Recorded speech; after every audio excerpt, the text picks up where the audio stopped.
ಆಸರೆ ಟಿ ವೀಕ್ಷಕರಿಗೆ ಯೇಸು ಕ್ರಿಸ್ತನ ಮಧುರ ನಾಮದಲ್ಲಿ ವಂದನೆಗಳು. ಸುವಾರ್ತಿಕ ಈ ಕಾರ್ಯಕ್ರಮಕ್ಕಾಗಿ ನಾವು ಈ ಸಮಯದಲ್ಲಿ ನಿಮ್ಮ ಮುಂದೆ ಬಂದಿದ್ದೇವೆ. ಅನೇಕ ಸಮಯಗಳಿಂದ ಈ ಕಾರ್ಯಕ್ರಮ ವೀಕ್ಷಿಸ್ತಾ ಇದ್ದೀರಿ. ಇದರ ಮೂಲಕ ಅನೇಕರಿಗೆ ನಿಮಗೆ ಆಶೀರ್ವಾದ ಆಗಿರ್ಬೋದು, ಅನೇಕರಿಗೆ ನಿಮಗೆ ಉತ್ತೇಜನ ಪ್ರೋತ್ಸಾಹ ಇದರ ಮೂಲಕ ಸಿಕ್ಕಿರ್ಬೋದು. ಖಂಡಿತವಾಗಿ ನಂಬ್ತೇವೆ ಸಿಕ್ಕಿದೆ ಅಂತ. ಇವತ್ತು ಕೂಡ ಈ ಕಾರ್ಯಕ್ರಮಕ್ಕೆ ನಿಮ್ಮ ಮುಂದೆ ನಾವು ಬಂದಿದ್ದೇವೆ. ಇವತ್ತು ನಮ್ಮ ಮಧ್ಯದಲ್ಲಿ ಬೆಂಗಳೂರಿನಲ್ಲಿ ಸೇವೆ ಮಾಡುವ ಪಾಸ್ಟರ್ ರಾಜ್ಕುಮಾರ್ ನಮ್ಮ ಮಧ್ಯದಲ್ಲಿದ್ದಾರೆ.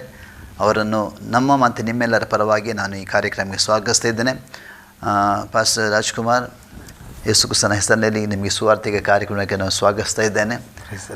ನಮ್ಮ ಮಧ್ಯದಲ್ಲಿ ಬಂದಿದ್ದೀರಿ, ನಮಗೆ ತುಂಬ ಸಂತೋಷವಾಗಿದೆ. ಯಾಕಂದರೆ ಈ ಕಾರ್ಯಕ್ರಮವನ್ನು ಅನೇಕ ಸಮಯಗಳನ್ನು ಮಾಡ್ತಾ ಇದ್ದೇವೆ. ಒಂದು ಮಾರ್ಕನ ಸುವಾರ್ತೆಯಲ್ಲಿ ಒಂದು ವಾಕ್ಯ ಹೀಗೆ ಹೇಳ್ತದೆ, ಸುವಾರ್ತೆಯನ್ನು ಸಾರಿರಿ ಅಂತ ಸ್ವಾಮಿ ಮಾರ್ಕ್ 16:15 ವಾಕ್ಯ ಹೇಳ್ತದೆ.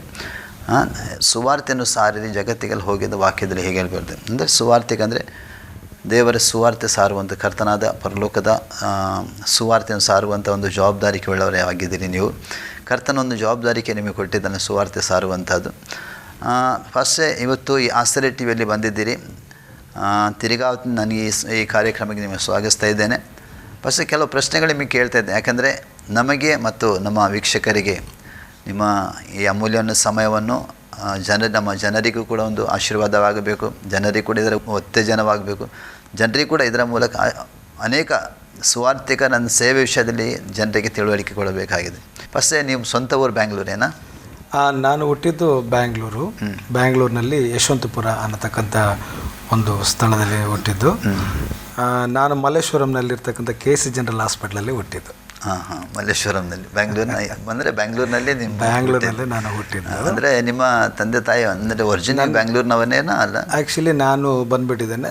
ಹುಟ್ಟಿ ಬೆಳೆದಿದ್ದೆಲ್ಲ ಬ್ಯಾಂಗ್ಳೂರು ಮತ್ತು ವಿದ್ಯಾಭ್ಯಾಸ ಬ್ಯಾಂಗ್ಳೂರು. ರಕ್ಷಣಾ ನಿಮ್ಮ ತಂದೆ ತಾಯಿ ಇಲ್ಲ? ನಮ್ಮ ತಂದೆ ಬಂದುಬಿಟ್ಟಿದ್ದೇನೆ K. ನಾರಾಯಣ ಸ್ವಾಮಿ ಅಂತ ಅಂದ್ಬಿಟ್ಟು ನಮ್ಮ ತಂದೆಯವರು ಕೂಡ ಬ್ಯಾಂಗ್ಳೂರಲ್ಲೇ ಬಂದುಬಿಟ್ಟಿದ್ದೇನೆ. ರೈಲ್ವೆ ಪೊಲೀಸ್ ಆಗಿ ಕೆಲಸ ಮಾಡ್ತಾಯಿದ್ರು. ಶಿವಾಜಿನಗರ ಕಂಟೋನ್ಮೆಂಟ್ ರೈಲ್ವೆ ಸ್ಟೇಷನಲ್ಲಿ ರೈಲ್ವೆ ಪೊಲೀಸಾಗಿ ಕೆಲಸ ಮಾಡ್ತಿದ್ರು. ಅದಕ್ಕಿಂತ ಮುಂಚಿತವಾಗಿ ಅವರು 2ನೇ ಮಹಾಯುದ್ಧ ಆಯ್ತಲ್ಲ, ಅಲ್ಲಿ ಮಿಲಿಟರಿ ಎಕ್ಸ್ ಸರ್ವಿಸ್ಮ್ಯಾನ್ ಆಗಿ ಅವರು ಕೆಲಸ ಮಾಡಿ ಬಂದವರು. ಆ ಯುದ್ಧದಲ್ಲಿ ಗೆಲುವು ಕಂಡ ನಂತರವಾಗಿ ನಮ್ಮ ತಂದೆಯವರಿಗೆ ಪ್ರಮೋಷನ್ ಮಾಡಿ ಅವ್ರಿಗೆ ಸುಮಾರು ಒಂದು 10 ಎಕರೆ ಜಮೀನನ್ನು ಹುಣಸೂರಲ್ಲಿ ಕೊಟ್ಟು ಅಲ್ಲಿ ಕೂಡ ಬಂದುಬಿಟ್ಟಿದ್ದೇನೆ. ನಮ್ಮ ತಂದೆಯವರು ಇದ್ದದ್ದು ಉಂಟು. ಮತ್ತು ನಮ್ಮ ಚಿಕ್ಕಪ್ಪ ಅವರು ಮೈಸೂರಿನಲ್ಲಿ ಜ್ಯೋತಿನಗರಲ್ಲಿ ಪೊಲೀಸ್ ಕ್ವಾರ್ಟರ್ಸಲ್ಲಿ ಕೂಡ ಇದ್ದಿದ್ದುಂಟು. ಹಾಗಾಗಿ ನಮ್ಮ ತಂದೆ ಮತ್ತು ನಮ್ಮ ಚಿಕ್ಕಪ್ಪ, ನಮ್ಮ ರಿಲೇಟಿವ್ಸು ಎಲ್ಲರೂ ನೋಡಿದ ಬ್ಯಾಂಗ್ಳೂರಲ್ಲಿ ಸುಮಾರು 3,000ಕ್ಕಿಂತಲೂ ಹೆಚ್ಚು ಜನ ನಮ್ಮ ರಿಲೇಷನ್ ಎಲ್ಲರೂ ಇದ್ದೀವಿ. ನಾನು ಒಂದು ಕ್ಷತ್ರಿಯ ಕುಟುಂಬದಲ್ಲಿ ಹುಟ್ಟಿದವನು. ಸೊ ಬಂದುಬಿಟ್ಟಿದ್ದೇನೆ. ನಮ್ಮ ತಂದೆಯವರು ಬಂದುಬಿಟ್ಟಿದ್ದೇನೆ. ಈ ರೀತಿಯಾಗಿ ನಮ್ಮ ತಂದೆಗೆ 8 ಜನ ಮಕ್ಕಳು. 8 ಜನ ಮಕ್ಕಳು. ನಮ್ಮ ತಾಯಿ ಹೆಸರು ಶ್ರೀಕಾಂತಮ್ಮ ಅಂತಂದ್ಬಿಟ್ಟು, ನಮ್ಮ ದೊಡ್ಡಣ್ಣನ ಹೆಸರು ಬಂದುಬಿಟ್ಟಿದ್ದೇನೆ ಅಶೋಕ ರಾಜ್ಕುಮಾರ್ ಅಂತ, 2ನೇ ಅಣ್ಣನ ಹೆಸರು ಪೃಥ್ವಿ ರಾಜ್ಕುಮಾರ್ ಅಂತ, 3ನೇ ಅಣ್ಣನ ಹೆಸರು ತ್ರಿಭುವನ್ ರಾಜ್ಕುಮಾರ್ ಅಂತ, 4ನೇ ಅಣ್ಣನ ಹೆಸರು ಚತುರ್ಭುಜ ರಾಜ್ಕುಮಾರ್ ಅಂತ, 5ನೇವನು ನಾನು, ನನ್ನ ಹೆಸರು ಪೀತಾಂಬರ ರಾಜ್ಕುಮಾರ್ ಅಂತಂದ್ಬಿಟ್ಟು. ಮತ್ತು ನನ್ನ 3 ಸಹೋದರಿಗಳು ಅಂದರೆ ಒಂದು ಇಬ್ಬರು ಅಕ್ಕಂದಿರು, ಒಂದು ವರಲಕ್ಷ್ಮಿ ಅಂತ, ಇನ್ನೊಬ್ಬಳು ಬಂದು ಸರಸಿ ದ್ರಾಕ್ಷಿ ಅಂತ, ಕೊನೆಯವಳು ಶ್ರೀ ತುಳಸಿ ಅಂತ. ಈ ರೀತಿ ಪಕ್ಕ ನಾವು ಹಿಂದೂ ಕುಟುಂಬದಿಂದ ಬಂದಿರತಕ್ಕಂಥವರು. ಮತ್ತು ನಮ್ಮ ತಂದೆ ಬಂದುಬಿಟ್ಟಿದ್ದಾನೆ ಒಂದು ಭಕ್ತಿಯುಳ್ಳ ಒಂದು ಮಾರ್ಗದಲ್ಲಿ ಇದ್ದವರು. ಅವರು ಮಿಲ್ಟ್ರಿಗೆ ಹೋಗಿ ಬಂದ ನಂತರವಾಗಿ ಅಂದರೆ ಅವರಿಗೆ ಭಕ್ತಿ ಮಾರ್ಗದಲ್ಲಿ ನಡ್ಕೊಳ್ಳೋದು ತುಂಬ ಇಷ್ಟ. ಅಪ್ಪ ಅವರು ಬಂದುಬಿಟ್ಟಿದ್ದೇನೆ ಆ ಭಕ್ತಿಯ ಮಾರ್ಗದಲ್ಲಿ ಇರಬೇಕಾದ್ರೆ ಅನೇಕ ಜನರ ಸಹವಾಸವಾಗಿ ತಂದೆಯವರು ಬ್ಯಾಂಗ್ಳೂರಿನಲ್ಲಿ ಆವಾಗ ಥಿಯೇಟ್ರ್ಗಳು ಕಡಿಮೆ ಇತ್ತು, ಸುಮಾರು ಕಡಿಮೆ ಥಿಯೇಟ್ರ್ಗಳಿತ್ತು. ನಾನು ಹೇಳ್ತಕ್ಕಂಥದ್ದು, ನಾನು ಹುಟ್ಟಿದ್ದು 1974ರಲ್ಲಿ ಹುಟ್ಟಿದ್ದು. ನಮ್ಮ ತಂದೆಯವರು ಅದ್ರ ಹಿಂದೆನೇ ಬಂದುಬಿಟ್ಟಿದ್ದೇನೆ. ಒಂದು ಗ್ರೂಪ್ ಇತ್ತು, ಅಲ್ಲಿ ಅನೇಕ ಭಕ್ತರೆಲ್ಲ ಸೇರಿಕೊಂಡು ನಾಟಕ ಮಾಡ್ತಕ್ಕಂಥದ್ದು. ಈ ಥರ ಒಂದು ರೀತಿಯಲ್ಲಿ ಅವರು ಸ್ಪಿರಿಚುವಲ್ ಆಗಿ ಅನೇಕ ಗುಡಿಗಳಿಗೆ ಹೋಗೋದು, ಗುಡಿಗಳ ಜವಾಬ್ದಾರಿ ತೊಗೊಂಡಿರೋದು. ಅದಕ್ಕೆ ನಾವೇ ಭಜನೆ ಮಾಡ್ತಕ್ಕಂಥದ್ದು, ಹಾರ್ಮೋನಿಯಂ ಒಬ್ಬರು ಬಾರಿಸ್ತಕ್ಕಂಥದ್ದು, ಒಬ್ಬರು ಹಾಡು ಹೇಳ್ತಕ್ಕಂಥದ್ದು, ಒಬ್ಬರು ಪ್ರಸಾದ ಹಂಚ್ತಕ್ಕಂಥದ್ದು, ಒಬ್ಬರು ಕ್ಲೀನ್ ಮಾಡ್ತಕ್ಕಂಥದ್ದು. ಈ ಥರ ಎಲ್ಲ ಬಂದ್ಬಿಟ್ಟಿದ್ರೆ ಒಂದು ಭಕ್ತಿಯ ಕುಟುಂಬ ಅಂತ ಹೇಳ್ಬೋದು. ಭಕ್ತಿ ಇತ್ತು, ದೇವರಲ್ಲಿ ಭಯ ಮತ್ತು ಭಕ್ತಿ ಅಂತಕ್ಕಂಥದ್ದಿತ್ತು ನಮ್ಮ ಮನೆಯಲ್ಲಿ. ಯಾವ ರೀತಿ ಅಂತಂತಂದರೆ, ಅವರು ಒಂದು ದೇವರ ಒಂದು ಯಾವುದೇ ಒಂದು ಪ್ರೆಷರ್ ನಮಗಿಲ್ಲ, ಬಟ್ ಅವ್ರಿಗೇನಂತಂದರೆ ಎಲ್ಲರೂ ದೇವರೇ. ಅಂತಂದ್ಬಿಟ್ಟು ಆ ರೀತಿ ನಂಬಿಕೆಯಲ್ಲಿ ಅವರು ಜೀವಿಸ್ತಾ ಇದ್ರು. ಸತ್ಯ ಗೊತ್ತಿರಲಿಲ್ಲ, ಬಟ್ ಅವ್ರು ಏನಂತಂತಂದರೆ ಎಲ್ಲವೂ ದೇವ್ರೆ ಅಂತ ಅಂದ್ಬಿಟ್ಟು ಜೀವಿಸ್ತಕ್ಕಂಥ ಕಾಲದಲ್ಲಿ ನಮ್ಮ ಮನೆಯಲ್ಲಿ ಬಂದ್ಬಿಟ್ಟಿದ್ದೇನೆ ಭಯಂಕರವಾದಂಥ ವೇದನೆಗಳು, ದುಃಖಗಳು ಮತ್ತು ಮನಸ್ಸಿಗೆ ನೋವಾಗುವಂಥ ಕಹಿಯಾದಂಥ ಘಟನೆಗಳು ನಡೀತದೆ. ಆವಾಗ ನೀವು ಎಷ್ಟು ವಯಸ್ಸಿನವರು?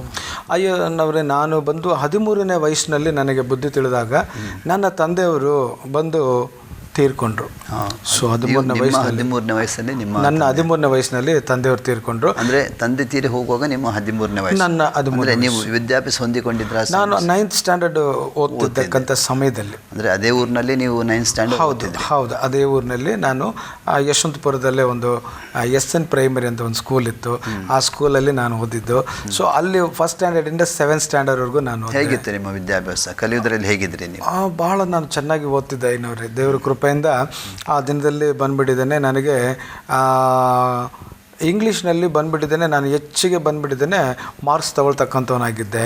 ಸೊ ವಿದ್ಯಾಭ್ಯಾಸದಲ್ಲಿ ಬಂದುಬಿಟ್ಟಿದ್ದೇನೆ, ಇಬ್ಬರು ನನಗೆ ಬಂದುಬಿಟ್ಟಿದ್ದಾನೆ ಹಿರಿಯರು, ಅಂದರೆ ನನಗಿಂತ ಜಾಸ್ತಿ ಮಾರ್ಕ್ಸ್ ತಗೊಳ್ಳೋರು, ವಿಶ್ವ, ಕಿರಣ್ ಅಂತಂದ್ಬಿಟ್ಟು 3ನೇ ಹೆಸರು ನಂದಿರೋದು.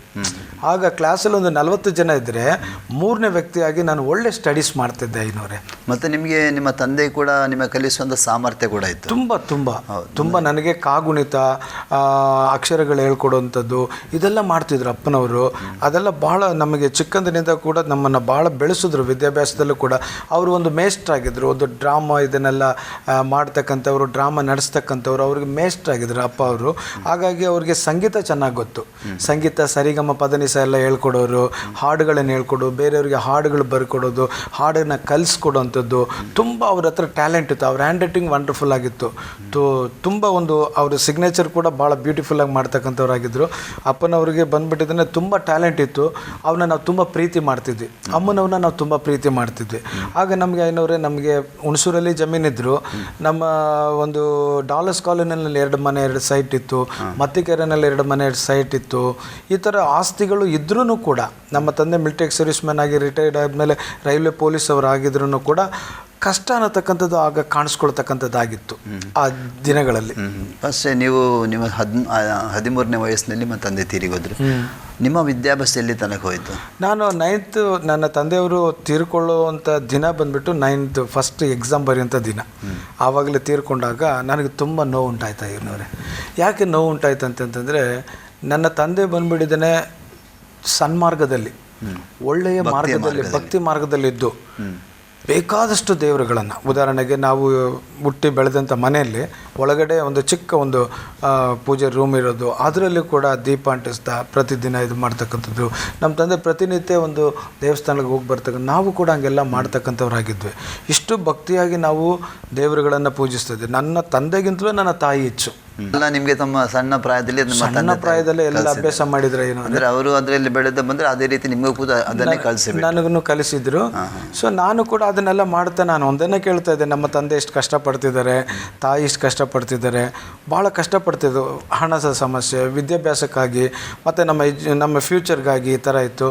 ನನ್ನ ದೊಡ್ಡ ಅಣ್ಣ BL ಎಂಪ್ಲಾಯಿ, ಅವ್ರಿಗೆ BLಲ್ಲಿ ಕೆಲಸ, ನಮ್ಮ ತಂದೆಯವರು ಏನು ಮಾಡಿದ್ರು ಅಂದರೆ ಅವ್ರನ್ನ ಚೆನ್ನಾಗಿ ಓದಿಸಿ ಮಿಲ್ಟ್ರಿಗೆ ಕಳಿಸ್ಕೊಟ್ರು.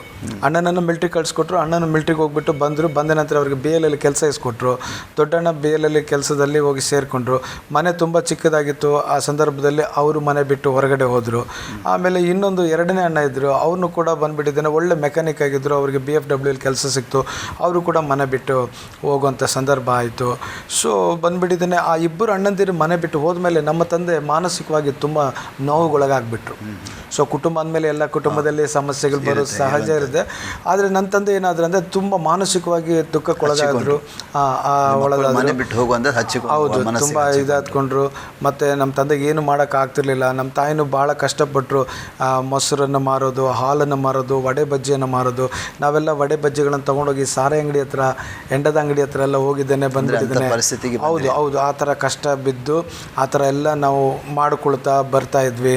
ಸೊ ಯಾವ ರೀತಿಯಲ್ಲಾದರೂ ಕೂಡ ನಾವು ನಮ್ಮ ಮಕ್ಕಳಿಗೆ ಒಳ್ಳೆಯ ಒಂದು ಎಜುಕೇಷನ್ ಕೊಡಬೇಕು, ಅವ್ರ ಲೈಫ್ನ ಚೆನ್ನಾಗಿ ನೋಡಬೇಕು ಕೊಡ್ಬೇಕಂದ್ರೆ ತಂದೆ ತಾಯಿಗಳು ಕಷ್ಟಪಡ್ತಿದ್ದಾರೆ, ನಾವು ಕೂಡ ಅವ್ರಿಗೆ ಸಹಕರಿಸ್ತಿದ್ದೀವಿ. ಫಸ್ಟ್ ನಿಮಗೆ ನೀವು ಹೇಳ್ತಾ ಇದ್ರೆ 10 ಎಕರೆ ಜಮೀನು ನಿಮಗೆ ಇತ್ತಂತ. ಹೌದು. 10 ಎಕರೆ ಜಮೀನಲ್ಲಿ ಏನೆಲ್ಲ ಇತ್ತು? ಅಯ್ಯೋ, ಆಗ ಭೂಮಿಗೆ ಅಷ್ಟು ವ್ಯಾಲ್ಯೂ ಇರಲಿಲ್ಲ. ಅಲ್ಲ, ಜಮೀನಲ್ಲಿ ಏನಾದರೂ ಜಮೀನಲ್ಲಿ ಹೌದು ಬೇರೆಯವ್ರಿಗೆ ಕೊಟ್ಟಿದ್ರು. ರಾಗಿನ ಅವರು ಆಗಾಗ ಸ್ವಲ್ಪ ರಾಗಿ ತಂದು ಕೊಡೋರು, ಸ್ವಲ್ಪ ಕಾಲ ಬಂದುಬಿಟ್ಟು ತಂದು ಕೊಡೋರು. ತಂದೆಯವರು ಅದ್ರ ಬಗ್ಗೆ ಅಷ್ಟು ಇಂಟ್ರೆಸ್ಟ್ ಇಟ್ಕೊಂಡಿರಲಿಲ್ಲ. ಅದು ತುಂಬ ಹುಣಸೂರಿಗೆ ಇವಾಗೆಲ್ಲ ಬಸ್ಗಳು ಎಲ್ಲ ಇದೆ, ಅನುಕೂಲ, ಟ್ರೈನ್ ಎಲ್ಲ ಇದೆ. ಆಗ 74-70 ಹಿಂದೆ ಬಂದುಬಿಟ್ಟು ಭಾಳ ಹೋಗ್ಬೇಕು ಬರಬೇಕಂದ್ರೆ ತುಂಬ ಕಷ್ಟ ಆಗೋದು. ಆಗ ಬಿಟ್ಬಿಟ್ರು ಅದು ಇಂಟ್ರೆಸ್ಟ್. ನಾವೆಲ್ಲ ಚಿಕ್ಕವರಾಗಿದ್ವಿ. ಅದು ಹಾಗೆ ಏನಾಯ್ತು ಅಂತಂದರೆ ಹೊರಟೋಯ್ತು.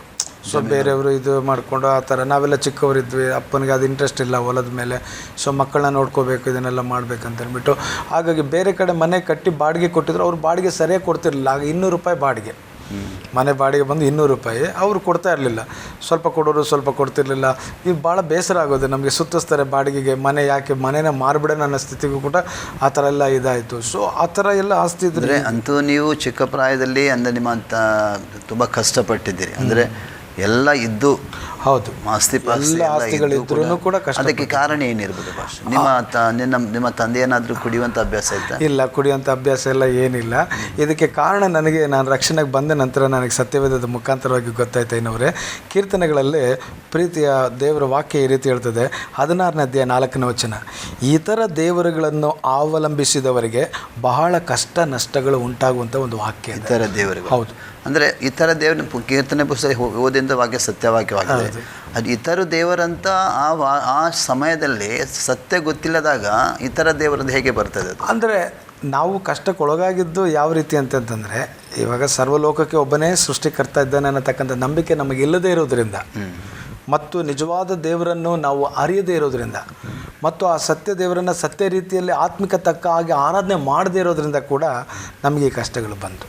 ದೇವರು ಈಗ ನೀವು ಹೇಳ್ತೀರಿ, ಹೌದು. ಯಾಕೆಂದರೆ ಆ ಸಮಯದಲ್ಲಿ ಅಂದರೆ ನಿಜವಾಗಿ ನಾವು ಹೇಳುವುದಾದರೆ, ಈಗ ಜನರಿಗೆ ಕೋಟ್ಯಾಂತರ ಜನರಿದ್ದಾರೆ.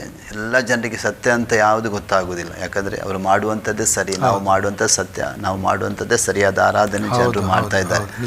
ಆವಾಗ ಈ ಜನರಿಗೆ ತಿಳುವಳಿಕೆ ಕೊಡಲಿಕ್ಕೆ ಕಷ್ಟ. ಯಾಕಂದರೆ ಈ ಕಾಲದಲ್ಲಿ ಅದ್ರ ಸುವಾರ್ತೆ TV ಮೂಲಕ, ರೇಡಿಯೋ ಮೂಲಕ, ಬೇರೆ ಬೇರೆ ಮಾಧ್ಯಮಗಳ ಮೂಲಕ ಜನರಿಗೆ ತಲುಪ್ತಾ ಹೋಗ್ತಾ ಇದೆ. ಅಂದರೆ ಆ ಕಾಲದಲ್ಲಿ ಕಷ್ಟ ಇತ್ತು, ಸುವಾರ್ತೆ ಸಿಗ್ಲಿಕ್ಕೆ ಕಷ್ಟ ಇತ್ತು. ಯಾಕಂದರೆ ಜನರಿಗೆ ಕೂಡ ಅಷ್ಟು ತಿಳುವಳಿಕೆ ಇರಲಿಲ್ಲ. ಜನರು ಕೂಡ ಅಷ್ಟೊಂದು ಸುವಾರ್ತೆಯನ್ನು ಅಷ್ಟೊಂದು ಹಚ್ಚಿಕೊಳ್ತಿರ್ಲಿಲ್ಲ.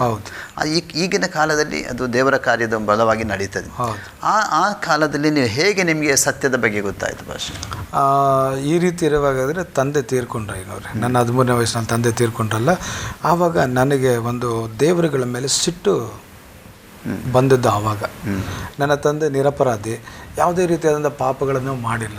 ಏನಾಯಿತು ಭಾಷೆ ನಿಮ್ಮ ತಂದೆಗೆ? ನಮ್ಮ ತಂದೆಗೆ ಇದ್ದಕ್ಕಿದ್ದಾಗೆ ಸ್ವಲ್ಪ ಕಾಲು ಊತ ಬರೋ ಹಾಗೆ ಆಯ್ತು. ಯಾಕೆ ಕಾಲು ಊತ ಬರೋದಕ್ಕೆ ಅಂತ ಅಂದ್ಬಿಟ್ಟು ನರ್ಸಿಂಗ್ ಹೋಮಲ್ಲಿ ಚೆಕ್ ಮಾಡಿ ತೋರಿಸಿದ್ರು. ಅವ್ರು ಹೇಳಿದ್ರು ಕಿಡ್ನಿ ಚೆನ್ನಾಗಿದೆ, ಅವರಿಗೆ ಎಲ್ಲನೂ ಕೂಡ ಚೆನ್ನಾಗಿದೆ, ಅದು ಏನು ಕಾಯಿಲೆ ಅಂತ ನಮಗೆ ಗೊತ್ತಿಲ್ಲ, ನಾರ್ಮಲ್ ಇದ್ದಾರೆ, ಕರ್ಕೊಂಡು ಹೋಗಿ ಅಂತ ಹೇಳಿದ್ರು. ಕರ್ಕೊಂಡು ಬಂದ್ವಿ. ತಂದೆಗೆ ಇದ್ದಕ್ಕಿದ್ದಾಗೆ ಏನಂತಾರೆ ನೆನಪಿನ ಶಕ್ತಿ ಹೊರಟೋಯ್ತು. ಏನವ್ರೆ, ನೆನಪಿನ ಶಕ್ತಿ ಹೊರಟೋಯ್ತು. ಆ ಥರ ಆದಾಗ ನಮ್ಮನ್ನು ಯಾರನ್ನೂ ಕಂಡಿಡ್ತಾ ಇಲ್ಲ. ನಮ್ಮ ತಂದೆಯವರು ಹೆಂಡತಿ ಯಾರು, ಮಗ ಯಾರು, ಏನು ಜ್ಞಾಪಕ ಶಕ್ತಿ ಹೊರಟೋಯ್ತು. ನಿಂತ ಜಾಗದಲ್ಲೇ ಒಂದೇ ಮಾಡ್ಕೊಂಬಿಡೋದು, ಮೋಷನ್ ಎಲ್ಲ ಆಗಿಬಿಡೋದು. ನಮಗೆ ತುಂಬ ದುಃಖ ಆಗೋದು.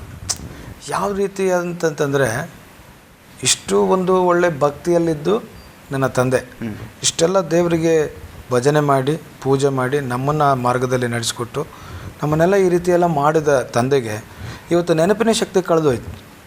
ಮತ್ತೆ ಬಂದುಬಿಟ್ಟಿದ್ದು ಆಸ್ತಮ ಇತ್ತು, ಅದು ಆಸ್ತಮ ವಾಸಿ ಆಗಲಿಲ್ಲ. ಮತ್ತು ನಮ್ಮ ತಂದೆಯವರಿಗೆ ಬಂದುಬಿಟ್ಟಿದ್ದೇನೆ ಎಲ್ಲಂದರೆ ಅಲ್ಲಿ ಒಂದು ಘನವಾದವರಾಗಿದ್ದರು, ಗೌರವವುಳ್ಳವರಾಗಿದ್ದರು, ಮರ್ಯಾದೆ ಉಳ್ಳವರಾಗಿದ್ದರು.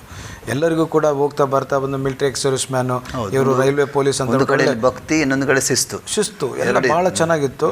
ಇಂಟೆಲಿಜೆಂಟು ಜೆಂಟ್ಲ್ಮನ್, ತುಂಬ ಒಳ್ಳೆ ಹೆಸರುವಾಸಿಯಾಗಿದ್ದರು, ಪ್ರಸಿದ್ಧರಾಗಿದ್ದರು. ಅಂತ್ಯ ದಿನಗಳಲ್ಲಿ ಅವ್ರಿಗೆ ಏನಾಯ್ತು ಅಂದರೆ ಮಾನಸಿಕವಾದಂಥ ಒಂದು ನೋವಿನಿಂದನೋ ಅಥವಾ ಬಂದ್ಬಿಟ್ಟಿದ್ದಾನೆ ಬೇರೆ ಕಾರಣಗಳಿಂದನೋ ಇವ್ರಿಗೇನಾಯ್ತು ಅಂತಂದರೆ ನೆನಪಿನ ಶಕ್ತಿ ಹೊರಟೋಯ್ತು.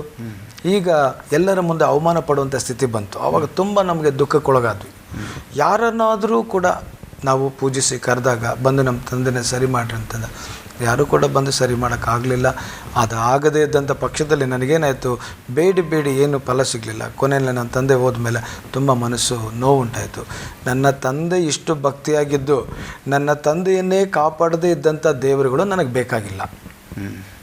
ಅಂದರೆ ನಿಮ್ಮ ತಂದೆ ಅಸೌಖ್ಯದಲ್ಲಿದ್ದಾಗ ನೀವು ತುಂಬ ಪ್ರಾರ್ಥನೆ ಮಾಡಿದ್ದೀರಿ, ನೀವು ತುಂಬ ಬೇಡಿಕೊಂಡಿದ್ದೀರಿ, ಪೂಜೆ ಗೀಜೆಲ್ಲ ಮಾಡಿದ್ದೀರಿ, ಏನು ಮಾಡುವಂಥದ್ದೆಲ್ಲ ಮಾಡಿದ್ದೀರಿ, ಆದರೂ ಕೂಡ ವಾಸಿ ಆಗಿಲ್ಲ.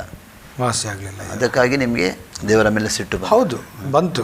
ಸಿಟ್ಟು ಬಂದಿದ್ದು ಮಾತ್ರವೇ ಅಲ್ಲ, ಆವತ್ತೇ ನಾನು ತೀರ್ಮಾನ ಮಾಡಿಕೊಂಡು ಇನ್ನು ಯಾವ ದೇವರನ್ನು ಕೂಡ ನಾನು ಪೂಜಿಸಲೇಬಾರದು. ನೀವೊಬ್ಬರ ನಿಮ್ಮ ಕುಟುಂಬದ ಎಲ್ಲರ? ನಾನು ಮಾತ್ರ, ನಾವು ಮಾತ್ರ. ಯಾಕಂತಂದರೆ ನನಗೆ ಅದು ಒಂದು ದುಃಖ ಉಂಟಾಯಿತು. ನನಗೇನು ಉಂಟಾಯ್ತು ಅಂತಂದರೆ, ಎಷ್ಟು ಪೂಜೆಯನ್ನು ಮಾಡಿದ್ರೂ ಕೂಡ ನನ್ನ ತಂದೆಯವ್ರಿಗೆ ಯಾವುದೇ ಸುಖ ಕೊಡದೇ ಇರತಕ್ಕಂಥ ದೇವರು ನನಗೆ ಬೇಕಾಗಿಲ್ಲ. ಅವ್ರಿಗೆ ಯಾವ ಸುಖನೂ ಯಾವ ಸಂತೋಷನೂ ಕೊಡದೆ ಅವ್ರು ಹಾಗೆ ಕಷ್ಟದಲ್ಲಿ ಇನ್ನೂ ನೊಂದುಕೊಂಡು ಸಾಯುವಂಥ ಸ್ಥಿತಿಗೆ ಈ ದೇವರೆಲ್ಲ ಮಾಡಿಬಿಟ್ರಲ್ಲ, ಯಾತಕ್ಕಾಗಿ ನಾನು ಪೂಜೆ ಮಾಡಬೇಕು, ಯಾತಕ್ಕಾಗಿ ಇವನ್ನೆಲ್ಲ ಇದು ಮಾಡಬೇಕು ಅಂತಂದ್ಬಿಟ್ಟು ಬೇಸರ ಆಯಿತು. ಮತ್ತು ಮನೆಯವರು ಬುದ್ಧಿ ಹೇಳಿದ್ರು, ಇಲ್ಲಪ್ಪ ಅದು ಹಣೆ ಬಾರ, ಹಾಗೆ ಹೀಗೆ ಸ್ವಲ್ಪ ನೀನು ಇದನ್ನೇ ಮಾಡಬೇಕು ಅಂತ ಅಂದ್ಬಿಟ್ಟು ಮತ್ತೇನು ಮಾಡಿದೆ, ನಾನು ತಂದೆಯ ರೀತಿಯಲ್ಲಿ ಇನ್ನೂ ಸ್ವಲ್ಪ ಭಕ್ತಿ ಜಾಸ್ತಿ ಮಾಡ್ಕೊಳ್ಳೋಣ ಅಂತಂದ್ಬಿಟ್ಟು ನಾನೇನು ಮಾಡಿದೆ, ಫೋಟೋಗಳನ್ನು ತೆಗೆದುಕೊಂಬಂದು ಎಲ್ಲಾದರೂ ಇಟ್ಕೊಂಡಿದ್ದೇನೆ. ದೇವರೇ ಪ್ರತ್ಯಕ್ಷನಾಗು, ದೇವರೇ ಪ್ರತ್ಯಕ್ಷನಾಗು, ದೇವರೇ ಪ್ರತ್ಯಕ್ಷನಾಗು, ನನ್ನ ಹತ್ರ ಮಾತಾಡು, ನಾವು ಕಷ್ಟದಲ್ಲಿದ್ದೇವೆ, ನನ್ನ ತಂದೆ ತೀರೋದ್ರು, ನಮ್ಮ ಕುಟುಂಬ ಕಷ್ಟದಲ್ಲಿದೆ, ಮಾತಾಡು ಅಂತಂದ್ಬಿಟ್ಟು ಫೋಟೋಗಳ ಮುಂದೆ ನಿಂತ್ಕೊಂಡು ಅನೇಕ ಗಂಟೆಗಳ ನಾನು ಅಳುತ್ತಾ ಬೇಡೋದು ಈ ಥರ ಎಲ್ಲ ಮಾಡ್ತಿದ್ದೆ. ಹಾಗಾಗಿ ಯಾವುದೇ ಉತ್ತರ ಸಿಗಲಿಲ್ಲ. ಹಿಂದೆ ಏನಾಯ್ತು ಅಂದರೆ, ನನ್ನ ತಂದೆ ತೀರಿದ ನಂತರ ನಮ್ಮ ತಾತ ಒಬ್ಬರು ನಮ್ಮ ತಾಯಿಗೆ ಸ್ವಲ್ಪ ಸಹಾಯವಾಗಿದ್ದರು. ಅವರು ಹಾರ್ಟ್ ಅಟ್ಯಾಕ್ ಆಗಿ ತೀರೋದು. ಆವಾಗ ಇನ್ನೂ ದುಃಖ ಆಯ್ತೇನವ್ರೆ. ಇವರು ಇದಾದಮೇಲೆ ನಮ್ಮ ತಾಯಿಗೆ ಬಂದುಬಿಟ್ಟು ಒಂದು ಬ್ರದರ್ ಇದ್ದರು, ಮಾವನವರು. ಅವರು ಕೆಲಸಕ್ಕೆ ಹೋಗಿ ಬಂದು ಎಡವಿ ಮನೆಯಲ್ಲಿ ಅವರು ರಕ್ತವಾಂತಿ ಆಗಿ ಅವ್ರಿಗೆ ಎಡವಿ ಬಿದ್ದಾಗ ಒಳಗಡೆ ಇದಾಗಿ ಅವರು ಬ್ಲಡ್ ಬಂದು ಬಾಯಿನಿಂದ ಮೂಗಿನಿಂದ ಅಲ್ಲಿ ಸ್ಪಾಟ್ ಡೆಡ್ ಆಗಿಬಿಟ್ರು. ಅದು ಒಂದು ಶಾಕ್ ನಮಗೆ. ಈಗ ತಂದೆ ತೀರಿದಂಥ ಒಂದು ಶಾಕಲ್ಲಿ ನಾವಿದ್ದೇವೆ, ಹಿಂದೆಗಡೆನೆ ತಾತ ಭಯಂಕರ. ಅದು ಆದಮೇಲೆ ಇನ್ನೂ ಸ್ವಲ್ಪ ದಿನದಲ್ಲಿ ನಮ್ಮ ಅಜ್ಜಿಗೆ ಲಕ್ವ ಹೊಡೆದು ಅವರನ್ನು ಆಸ್ಪತ್ರೆಗೆ ಸೇರಿಸಿ ಸ್ವಲ್ಪ ತಿಂಗಳ ನಂತರ ಅವರು ತೀರ್ಕೊಂಡ್ರು. ನಮಗಿನ್ನೂ ವೇದನೆಗಳು ಜಾಸ್ತಿ ಆಯಿತು. ಮತ್ತು ನಮ್ಮ ಅಕ್ಕನಿಗೆ ಮದುವೆ ಮಾಡಿದ್ವಿ, 2 ಮಕ್ಕಳಾಯಿತು. ಮನೆಯಲ್ಲಿ ಏನೋ ಒಂದು ಪರಸ್ಪರ ಗಂಡ ಹೆಂಡತಿ ಕಿತ್ತಾಟದಲ್ಲಿ ನನ್ನ ಅಕ್ಕ ಏನು ಮಾಡಿದ್ದಾಳೆ, ಸಿಮೆಂಟ್ ತಗೊಂಡು ಒಯ್ದುಕೊಂಡು ಬೆಂಕಿ ಹಚ್ಕೊಂಡ್ಬಿಟ್ಟಿದ್ದಾಳೆ. 80% ಬರ್ನ್ ಆಗಿ ಅವಳು ಒಂದು 10 ಡೇಸಲ್ಲಿ ಅವಳು ತೀರ್ಕೊಂಡ್ಬಿಟ್ಲು. ಸೊ ಇದು ಇನ್ನೂ ನೋವಾಯಿತು ನನಗೆ. ಮತ್ತು ತಂಗಿಗೆ ಮದುವೆ ಮಾಡಿದ್ವಿ. ತಂಗಿ ಗಂಡ 1 ವರ್ಷದಲ್ಲಿ ಆಕ್ಸಿಡೆಂಟಲ್ಲಿ ಅವ್ರು ತೀರೋದ್ರು. ಮರಣದ ಮೇಲೆ ಮರಣ. ಸೊ ಯಾವಾಗ ಇಂತೆಲ್ಲ ಆಗ್ತಿರ್ತಕ್ಕಂಥದ್ದು, ನಾನು ಇನ್ನೂ ಭಕ್ತಿಯ ಮಾರ್ಗದಲ್ಲಿ ಹೋಗುವಾಗ, ನಾನು ಇನ್ನೂ ಕೂಡ ತಂದೆ ಪೂಜೆ ಪುನಸ್ಕಾರಗಳನ್ನು ಬಿಟ್ಟಿದ್ರಲ್ಲ, ಇನ್ನೂ ಚೆನ್ನಾಗಿ ಮಾಡುತ್ತಾ ಈ ದೇವರನ್ನೇ ಬೇಡಿಕೊಂಡು ಈ ದೇವರುಗಳ ಮುಖಾಂತರವಾಗಿ ನಾವೇನಾದರೂ ಒಳ್ಳೆಯದು ಪಡೆಯೋಣ, ಏನಾದರೂ ಒಂದು ಒಳ್ಳೆಯದು ಆಗಲಿ ನಮ್ಮ ಜೀವಿತದಲ್ಲಿ ಅಂತಂದ್ಬಿಟ್ಟು ಈ ರೀತಿ ಮಾಡ್ತಕ್ಕಂಥ ಸಂದರ್ಭದಲ್ಲಿ ಈ ಥರ ಎಲ್ಲ ನೋವುಗಳು ಸಂಕಟಗಳು ಉಂಟಾಯಿತು. ಆವಾಗ ಆ ಸಮಯದಲ್ಲಿ ಇದೆಲ್ಲ ನೀವು ನೋವು ಅನುಭವಿಸುವಾಗ, ಇಂಥೆಲ್ಲ ಕಷ್ಟ ನೀವು ಅನುಭವಿಸುವಾಗ ಯಾರಾದರೂ ನಿಮ್ಮ ಸಂತೈಸರು ಬರಲಿಲ್ಲ? ಯಾರೂ ಬರಲಿಲ್ಲ. ನಿಮ್ಮ ಕುಟುಂಬದವರಾಗಲಿ, ಅಯ್ಯೋ ಕುಟುಂಬದವರು ನೆರೆಕರೆವಾಗಲಿ, ನಿಮ್ಮ ಮಿತ್ರರಾಗಲಿ, ಕುಟುಂಬದವರು ಇನ್ನೂ ಕೂಡ ಆಡ್ಕೊತಿದ್ದಾರೆ. ಇನ್ನೂ ನಮ್ಮನ್ನು ನೋಯಿಸ್ತಿದ್ದಾರೆ. ಏನಂತಂದರೆ, ನಮ್ಮ ಮನೆಯಲ್ಲಿ ಯಾವುದಾದ್ರೂ ಒಂದು ಫಂಕ್ಷನ್ ನಡೆದ್ರೆ ಬಂಧುಗಳಲ್ಲಿ ಅವ್ರ ಮನೆಗೆ ಇನ್ವಿಟೇಷನ್ ಕೊಡಬೇಡಿ ಅಂತ ಹೇಳೋರು. ಯಾಕೆಂದರೆ ಅದು ಸಾವಿನ ಮನೆ. ನಮ್ಮ ಕುಟುಂಬಕ್ಕೆ ಒಂದು ಹೆಸರು ಸಾವಿನ ಮನೆ. ಆ ಮನೇಲಿ ಆಗಾಗ ಮರಣ ಆಗ್ತದೆ, ಯಾರು ಆ ಮನೆಗೆ ಹೋಗ್ಬೇಡ್ರಿ, ಯಾರಾದರೂ ಹೋದರೆ ಸಾವು ನಿಮ್ಮ ಮನೆಗೆ ಬಂದುಬಿಡುತ್ತೆ ಅಂತ ಹೆದರಿಸೋರು. ನಮ್ಮ ಮನೆಗೆ ಬಂಧುಗಳು ಬರ್ತಿರ್ಲಿಲ್ಲ. ಬರ್ತಾನೆ ಇರಲಿಲ್ಲ. ಬರ್ತಿದ್ರು, ಒಳ್ಳೆ ಚೆನ್ನಾಗಿರುವಾಗ ಬರ್ತಿದ್ರು, ಆಮೇಲೆ ಬರ್ತಾನೆ ಇರಲಿಲ್ಲ. ಆಮೇಲೆ ನಮಗೆ ದುಃಖ ಆಯಿತು, ಈ ಥರ ಬಂಧುಗಳೆಲ್ಲ ದೂರ ಆಗಿದ್ದಾರೆ, ನಮಗೆ ಎಲ್ಲ ಇದಾಗಿದ್ದಾರೆ ಅಂತ ಭಾಳ ವ್ಯಥೆಗೊಳಗಾದ್ವಿ, ದುಃಖಕ್ಕೊಳಗಾದ್ವಿ, ತುಂಬ ನೋವುಗೊಳಗಾದ್ವಿ. ಸೊ ಆಮೇಲೆ ನಮ್ಮ ತಾಯಿಯವರು ನಮ್ಮ ತಂದೆ ತಿರೋದ್ಮೇಲೆ ಬೇರೆ ಶ್ರೀನಿವಾಸ ನಗರ ಅಂತ ಯಶವಂತಪುರದಿಂದ ಶ್ರೀನಿವಾಸ ನಗರಕ್ಕೆ ಮನೆ ಖಾಲಿ ಮಾಡ್ಕೊಂಡ್ಬಂದರು. ಅಲ್ಲಿ ಶ್ರೀನಿವಾಸ ನಗರದಲ್ಲಿ ಹನುಮಂತ ನಗರದಲ್ಲಿ ಒಂದು ಸ್ಕೂಲ್ ಇದೆ, ಕುಮಾರನ್ ಸ್ಕೂಲ್ ಅಂತಂದ್ಬಿಟ್ಟು, ಅಲ್ಲಿ ನನಗೆ ಶಾಲೆಗೆ ಹಾಕಿದ್ರು. ಅಲ್ಲಿ ಶಾಲೆಯಲ್ಲಿ ಏನಂತಂದರೆ ಯವನಸ್ಥರು ಏನಂತಂದರೆ ಸ್ವಲ್ಪ ಶಾಲೆಗೆ ಚಕ್ಕರ್ ಹೊಡಿ ಅಂತ ಯವನಸ್ಥರು ಸ್ವಲ್ಪ. ನಾನು ತಂದೆ ಓದೋ ದುಃಖದಲ್ಲಿ ನಾನಿದ್ದೆ, ಅವರು ಶಾಲೆಗೆ ಚಕ್ಕರ್ ಹೊಡಿ ಅಂತ ಒಂದು ಸ್ನೇಹಿತರು. ತಂದೆ ಹೋದ ಮೇಲೆ ನನಗೆಲ್ಲ ಫುಲ್ಲು ಓದೋದ್ರ ಬಗ್ಗೆ ಇಂಟ್ರೆಸ್ಟ್ ಇರ್ತಿರಲಿಲ್ಲ, ಭಾಳ ಮಾನಸಿಕ ನಾನು ನೊಂದ್ಕೊಳ್ತಿದ್ದೆ.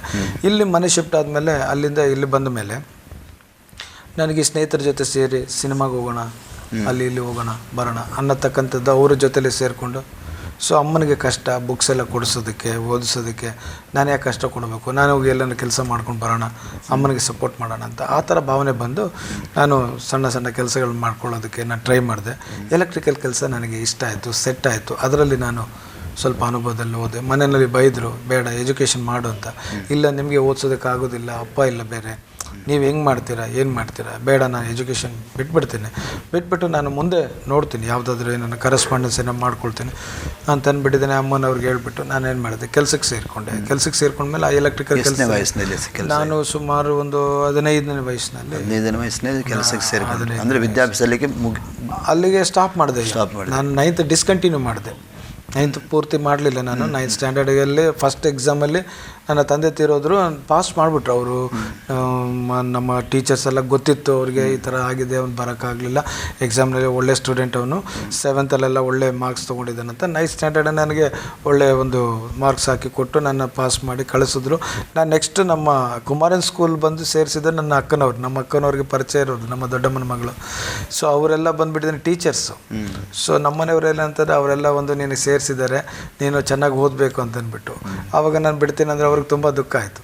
ಸೊ ಆದ್ರೂ ಕೂಡ ನಾನು ಏನು ಮಾಡಿದೆ, ಮನೆ ಪರಿಸ್ಥಿತಿ ಸರಿ ಇಲ್ಲ ಅಂತ ಅಂದ್ಬಿಟ್ಟು ನಾನು ಬಿಟ್ಬಿಟ್ಟು ಈ ಕೆಲಸಗಳನ್ನು ಮಾಡೋದಕ್ಕೆ ಆ ಥರ ಪ್ರೇರೇಪಣೆಗೊಳಗಾದೆ. ಯಾಕಂದರೆ ನನ್ನ ತಾಯಿ ಕಷ್ಟ ಕೊಡಬಾರ್ದು, ನನ್ನ ತಾಯಿ ಕಷ್ಟಪಡಬಾರ್ದು. ನಿಮ್ಮ ಅಣ್ಣಂದಿರು ಕೂಡ ಮನೆಯಿಂದ ಹೊರಗೆ ಹೋಗಿದ್ರು. ಅವರು 2 ಅಣ್ಣಂದಿರು ಮನೆಯಿಂದ ಹೊರಗಡೆ ಹೋದಾಗ ಅವರು ಬಂದು ಯಾವುದೇ ರೀತಿಯಲ್ಲಿ ಸಹಾಯ ಮಾಡಲಿಕ್ಕೆ, ನಿಮಗಿಂತ ಚಿಕ್ಕವರು, ನನಗಿಂತ 2 ದೊಡ್ಡವರಿದ್ದರು. ಒಂದಣ್ಣ ಡ್ಯಾನ್ಸ್ ಕಲಿಸ್ಕೊಡ್ತಕ್ಕಂಥವನಾಗಿದ್ದ, ಇನ್ನೊಂದಣ್ಣ ಬಂದುಬಿಟ್ಟಿದ್ದಾನೆ ಟೈಲರ್ ಕೆಲಸ ಮಾಡ್ತಕ್ಕಂಥವನಾಗಿದ್ದ. ಅಕ್ಕನಿಗೆ ಮದುವೆ ಆಗಿತ್ತು, ತಂಗಿ ಪರಿಸ್ಥಿತಿಗಳೆಲ್ಲ ಥರ ಇತ್ತು. ಸೊ ಹೀಗಾಗಿ ನನ್ನ ಒಂದು ಮನಸ್ಸಿನ ಒಳಗಡೆ ಅಂದರೆ ಏನಾದರೂ ಒಂದು ಜೀವನ ಮಾಡಿ ಲೈಫನ್ನು ಇದು ಮಾಡಬೇಕಂತ. ದೇವ್ರ ಕೃಪೆಯಿಂದ ಆ ದಿನಗಳಲ್ಲಿ ಎಲೆಕ್ಟ್ರಿಷಿಯನ್ ಕೆಲಸ ನನಗೆ ಒಳ್ಳೆ ಚೆನ್ನಾಗಿ ಸೆಟ್ಟಾಗಿ, ಎಲೆಕ್ಟ್ರಿಷಿಯನಲ್ಲಿ ನಾನು ಆ ಸಣ್ಣ ವಯಸ್ಸಿನಲ್ಲಿ ಒಂದು ವೈರ್ಮ್ಯಾನ್ ಆದೆ.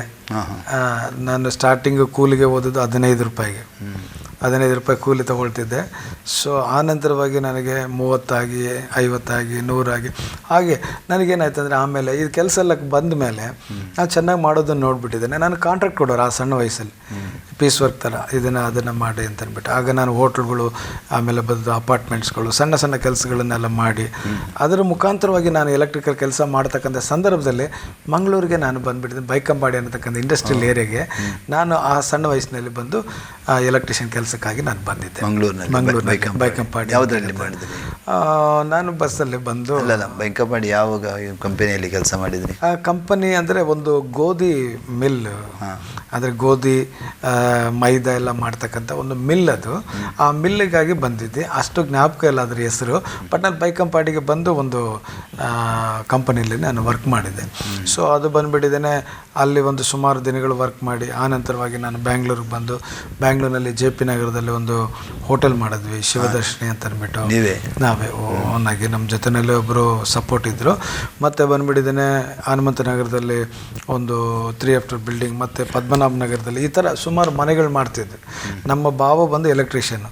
ನಮ್ಮ ಭಾವ ಹೇಳೋರು, ತುಂಬ ಒಳ್ಳೆ ಕೆಲಸ ಇದೆ, ತುಂಬ ಒಳ್ಳೆ ಟ್ಯಾಲೆಂಟ್ ಇದೆ ಅಂತಂದ್ಬಿಟ್ಟು ಅವರು ತುಂಬ ಮೆಚ್ಕೊಳ್ಳೋರು, ತುಂಬ ಹೊಗಳೋರು ನಮ್ಮನ್ನು. ಆ ಕೆಲಸದಲ್ಲಿ ನಾನು ಇರುವಂಥ ಸಂದರ್ಭದಲ್ಲಿ ಈ ಮನೇಲಿ ಆದಂಥ ವಿಷಯಗಳು ಮತ್ತೆ ಮತ್ತೆ ಜ್ಞಾಪಕ ಮಾಡಿ ಮಾಡಿ ನನ್ನ ಮನಸ್ಸು ಸೋತೋಗಿ ನಾನು ಆತ್ಮಹತ್ಯೆ ಮಾಡ್ಕೋಬೇಕಂತ ಸ್ಥಿತಿಗೆ ಬಂದುಬಿಟ್ಟೆ. ಅಂದರೆ ಒಂದು ಕಡೆಯಲ್ಲಿ ನಿಮಗೆ ಕೆಲಸ ಇದೆ, ಬೇಕಾದಷ್ಟು ಕೈಯಲ್ಲಿ ಆದಾಯ ಬರ್ತಾ ಇದೆ, ಅದರಲ್ಲಿ ಶಾಂತಿ ಸಿಗ್ತಾ ಇಲ್ಲ. ನಿಮ್ಮ ಅಮ್ಮನಿಗೆ ನಾನು ಸಾಧ್ಯವಾದಷ್ಟು ಕೊಡ್ತಿದ್ದರೂ ಕೂಡ ಈಗ ನೆಮ್ಮದಿ ಇಲ್ಲ ಮನೆಯಲ್ಲಿ. ಅಮ್ಮನೂ ಕೂಡ ಏನಾಗಿದ್ದಾರೆ, ತಂದೆ ಕಳ್ಕೊಂಡು ದುಃಖದಲ್ಲಿ ಇದ್ದಾರೆ, ಅಣ್ಣಂದಿರು ಬೇರೆ ಇದ್ದಾರೆ, ಅವರು ಬಂದು ಒಂದಾಗಲಿಲ್ಲ, ಮತ್ತು ತಂಗಿ ಜೀವಿತ ಈ ಥರ ಆಯಿತು. ಈಗ ಯಾವುದೇ ರೀತಿಯಲ್ಲಿ ಸಂತೋಷ ಇಲ್ಲ. ಅಣ್ಣನಿಗೆ 3ನೇ ಅಣ್ಣನಿಗೆ ಸರಿಯಾದ ಕೆಲಸ ಇಲ್ಲ, 4ನೇ ಅಣ್ಣನಿಗೂ ಸರಿಯಾದ ಕೆಲಸ ಇಲ್ಲ. ಹೀಗಿರುವಾಗ ನನಗೆ ಮನೆಯಲ್ಲಿ ಸ್ನೇಹಿತರ ಸಹವಾಸದಿಂದ ಏನಾದೆ ಅಂತಂದರೆ ಸ್ವಲ್ಪ ಸಿನಿಮಾ ನೋಡ್ತಕ್ಕಂಥದ್ದು, ಸ್ನೇಹಿತರ ಸಹವಾಸದಿಂದ ಸ್ಮೋಕ್ ಮಾಡೋವಂಥದ್ದು, ಸ್ವಲ್ಪ ಡ್ರಿಂಕ್ಸ್ ಮಾಡೋವಂಥದ್ದು, ಸ್ವಲ್ಪ ಮನೆಗೆ ಬರೆದಿರೋ ದೂರ ಆಗುವಂಥದ್ದು, ಮತ್ತು ಬೇರೆ ಬೇರೆ ಸಣ್ಣ ಪುಟ್ಟ ಕೆಟ್ಟ ಚಟಗಳು, ಅಂದರೆ ಚಿಕ್ಕದು ಇಸ್ಪಿಟ್ ಆಡುವಂಥದ್ದು, ಅಂದರ್ ಬಾಯರ್ ಆಡ್ತಕ್ಕಂಥದ್ದು, ಪಾನ್ಪರಾಗ ಆಗ್ತಕ್ಕಂಥದ್ದು, ಚೇತನ ಮಾವ, ಅದೆಲ್ಲ ಏನೇನೋ ಅಭ್ಯಾಸ, ಗುಟ್ಕಾ, ರೌಡಿಸಮ್ ಏನಿತ್ತು? ರೌಡಿಸಮ್ ಇತ್ತು. ಹೇಳ್ಬೇಕಂದ್ರೆ ರೌಡಿಸಮ್ ಅಂತಂದರೆ ಆವತ್ತಿನ ದಿನಗಳಲ್ಲಿ ನನಗೆ ಅದು ನಮ್ಮನ್ನು ನೋಡಿ 4 ಜನ ಹೆದರಬೇಕು ಅನ್ನತಕ್ಕಂಥದ್ದು ಮನಸ್ಸಲ್ಲಿ ಒಂದು ಆಸೆ. ಸ್ನೇಹಿತರ ಜೊತೆ ಸೇರಿಕೊಂಡು ರೌಡಿಗಳ ಸಹವಾಸ ಮಾಡ್ತಿದ್ವಿ. ಯಾರನ್ನು ನಾವು ಹೋಗಿ ಏನಾದರೂ ಮಾಡಿಬಿಟ್ಟು ಬಂದು ಅವ್ರ ಹೆಸರುವಾಸಿಯಾಗಿದ್ದರೆ ಅವರ ಶಿಷ್ಯರಾಗ್ಬಿಡೋದು ನಾವು. ಹೋಗಿ ಅವ್ರ ಹತ್ರ ಶಿಷ್ಯರಾಗ್ಬಿಡೋದು, ಗುರು ಅಂತ ಅಂದ್ಬಿಟ್ಟು ಹೋಗಿ ಅವ್ರ ಜೊತೆಲಿ ಹೋಗೋದು, ಅವ್ರ ಮನೇಲಿರೋದು, ಅವ್ರು ಕೊಡೋಂಥ ಸಣ್ಣ ಪುಟ್ಟ ಕೆಲಸಗಳೇನಾದ್ರು ಮಾಡ್ಕೊಂಬರೋದು, ಅವ್ರ ಜೊತೆಲಿ ತಿರುಗಾಡೋದು. ಆವಾಗ ಜನಗಳಿಗೆ ಏನಾಗ್ತದೆ ಅಂದರೆ, ಇವನು ಇಂಥ ರೌಡಿ ಹತ್ರ ಇದ್ದಾನಪ್ಪ, ಇವನು ಸಾಹಸ ಬೇಡ ಅಂತ ಅಂದ್ಬಿಟ್ಟು ನಮ್ಮ ಮೇಲೆ ಭಯ ಬರಲಿ ಅಂತ ಆ ಥರ ರೌಡಿಗಳ ಜೊತೆ ಎಲ್ಲ ತಿರುಗಾಡೋದು. ಯಾವುದಾದ್ರೂ ಗಲಾಟೆಗಳಿಗೆ ಹೋದರೆ ಯಾರು 4 ಏಟು ಹೊಡೆದ್ರೆ ನಾವು ಹೋಗಿದ್ದೇನೆ ಹೇಟು ಹೊಡೆದು ಬಂದ್ಬಿಡೋದು. ಈ ಥರ ಎಲ್ಲ ಮಾಡಿ ಜನಗಳಿಗೆ ನಮ್ಮ ಮೇಲೆ ಒಂದು ಭಯ ಇರಬೇಕು ಅನ್ನತಕ್ಕಂಥದ್ದು ಒಂದು ರೀತಿಯಲ್ಲಿ ಕೂಡ ಆ ಥರ ಆಡ್ತಿದ್ವಿ. ತುಂಬ ಪರಿಹಾಸ್ಯ ಮಾಡೋದು ಜನಗಳನ್ನ. ಆ ಯವನ ಕಾಲದಲ್ಲಿ ಏನು ಮಾಡೋದು, ದಾರಿಲಿ ಹೋಗೋರು ಬರೋರನ್ನ ಕಂಡ್ರೆ ಕಲ್ಲು ಹೊಡೆಯೋದು, ಈ ಕಡೆ ತಿರ್ಕೊಂಬಿಡೋದು. ಯಾರಾದರೂ ಹೆಣ್ಮಕ್ಳು ಹೋಗ್ತಾಯಿದ್ರೆ ಬಾಯಲ್ಲಿ ಒಂಥರ ಒಂದು ಸ್ವರಗಳನ್ನು ಇದು ಮಾಡೋದು, ಅವ್ರಿಗೆ ಎದುರಿಸೋದು, ಭಯಪಡಿಸೋದು. ಕಾಮಣ್ಣ ಹಬ್ಬ ಬಂತಂತಂದರೆ ಹೋಗಿ ಯಾರಿಗಂದ್ರೆ ಅವ್ರಿಗೆ ಬಣ್ಣ ಹಚ್ಬಿಟ್ಟು ಬರೋದು. ದೀಪಾವಳಿ ಬಂತಂದರೆ ಪಟಾಕಿ ಹಚ್ಬಿಟ್ಟಿದ್ದಾನೆ, ಯಾರಿಗಂದ್ರೆ ಅವ್ರ ಮನೆಗೆ ರಾಕೆಟ್ಗಳನ್ನು ಬಿಟ್ಟುಬಿಡೋದು.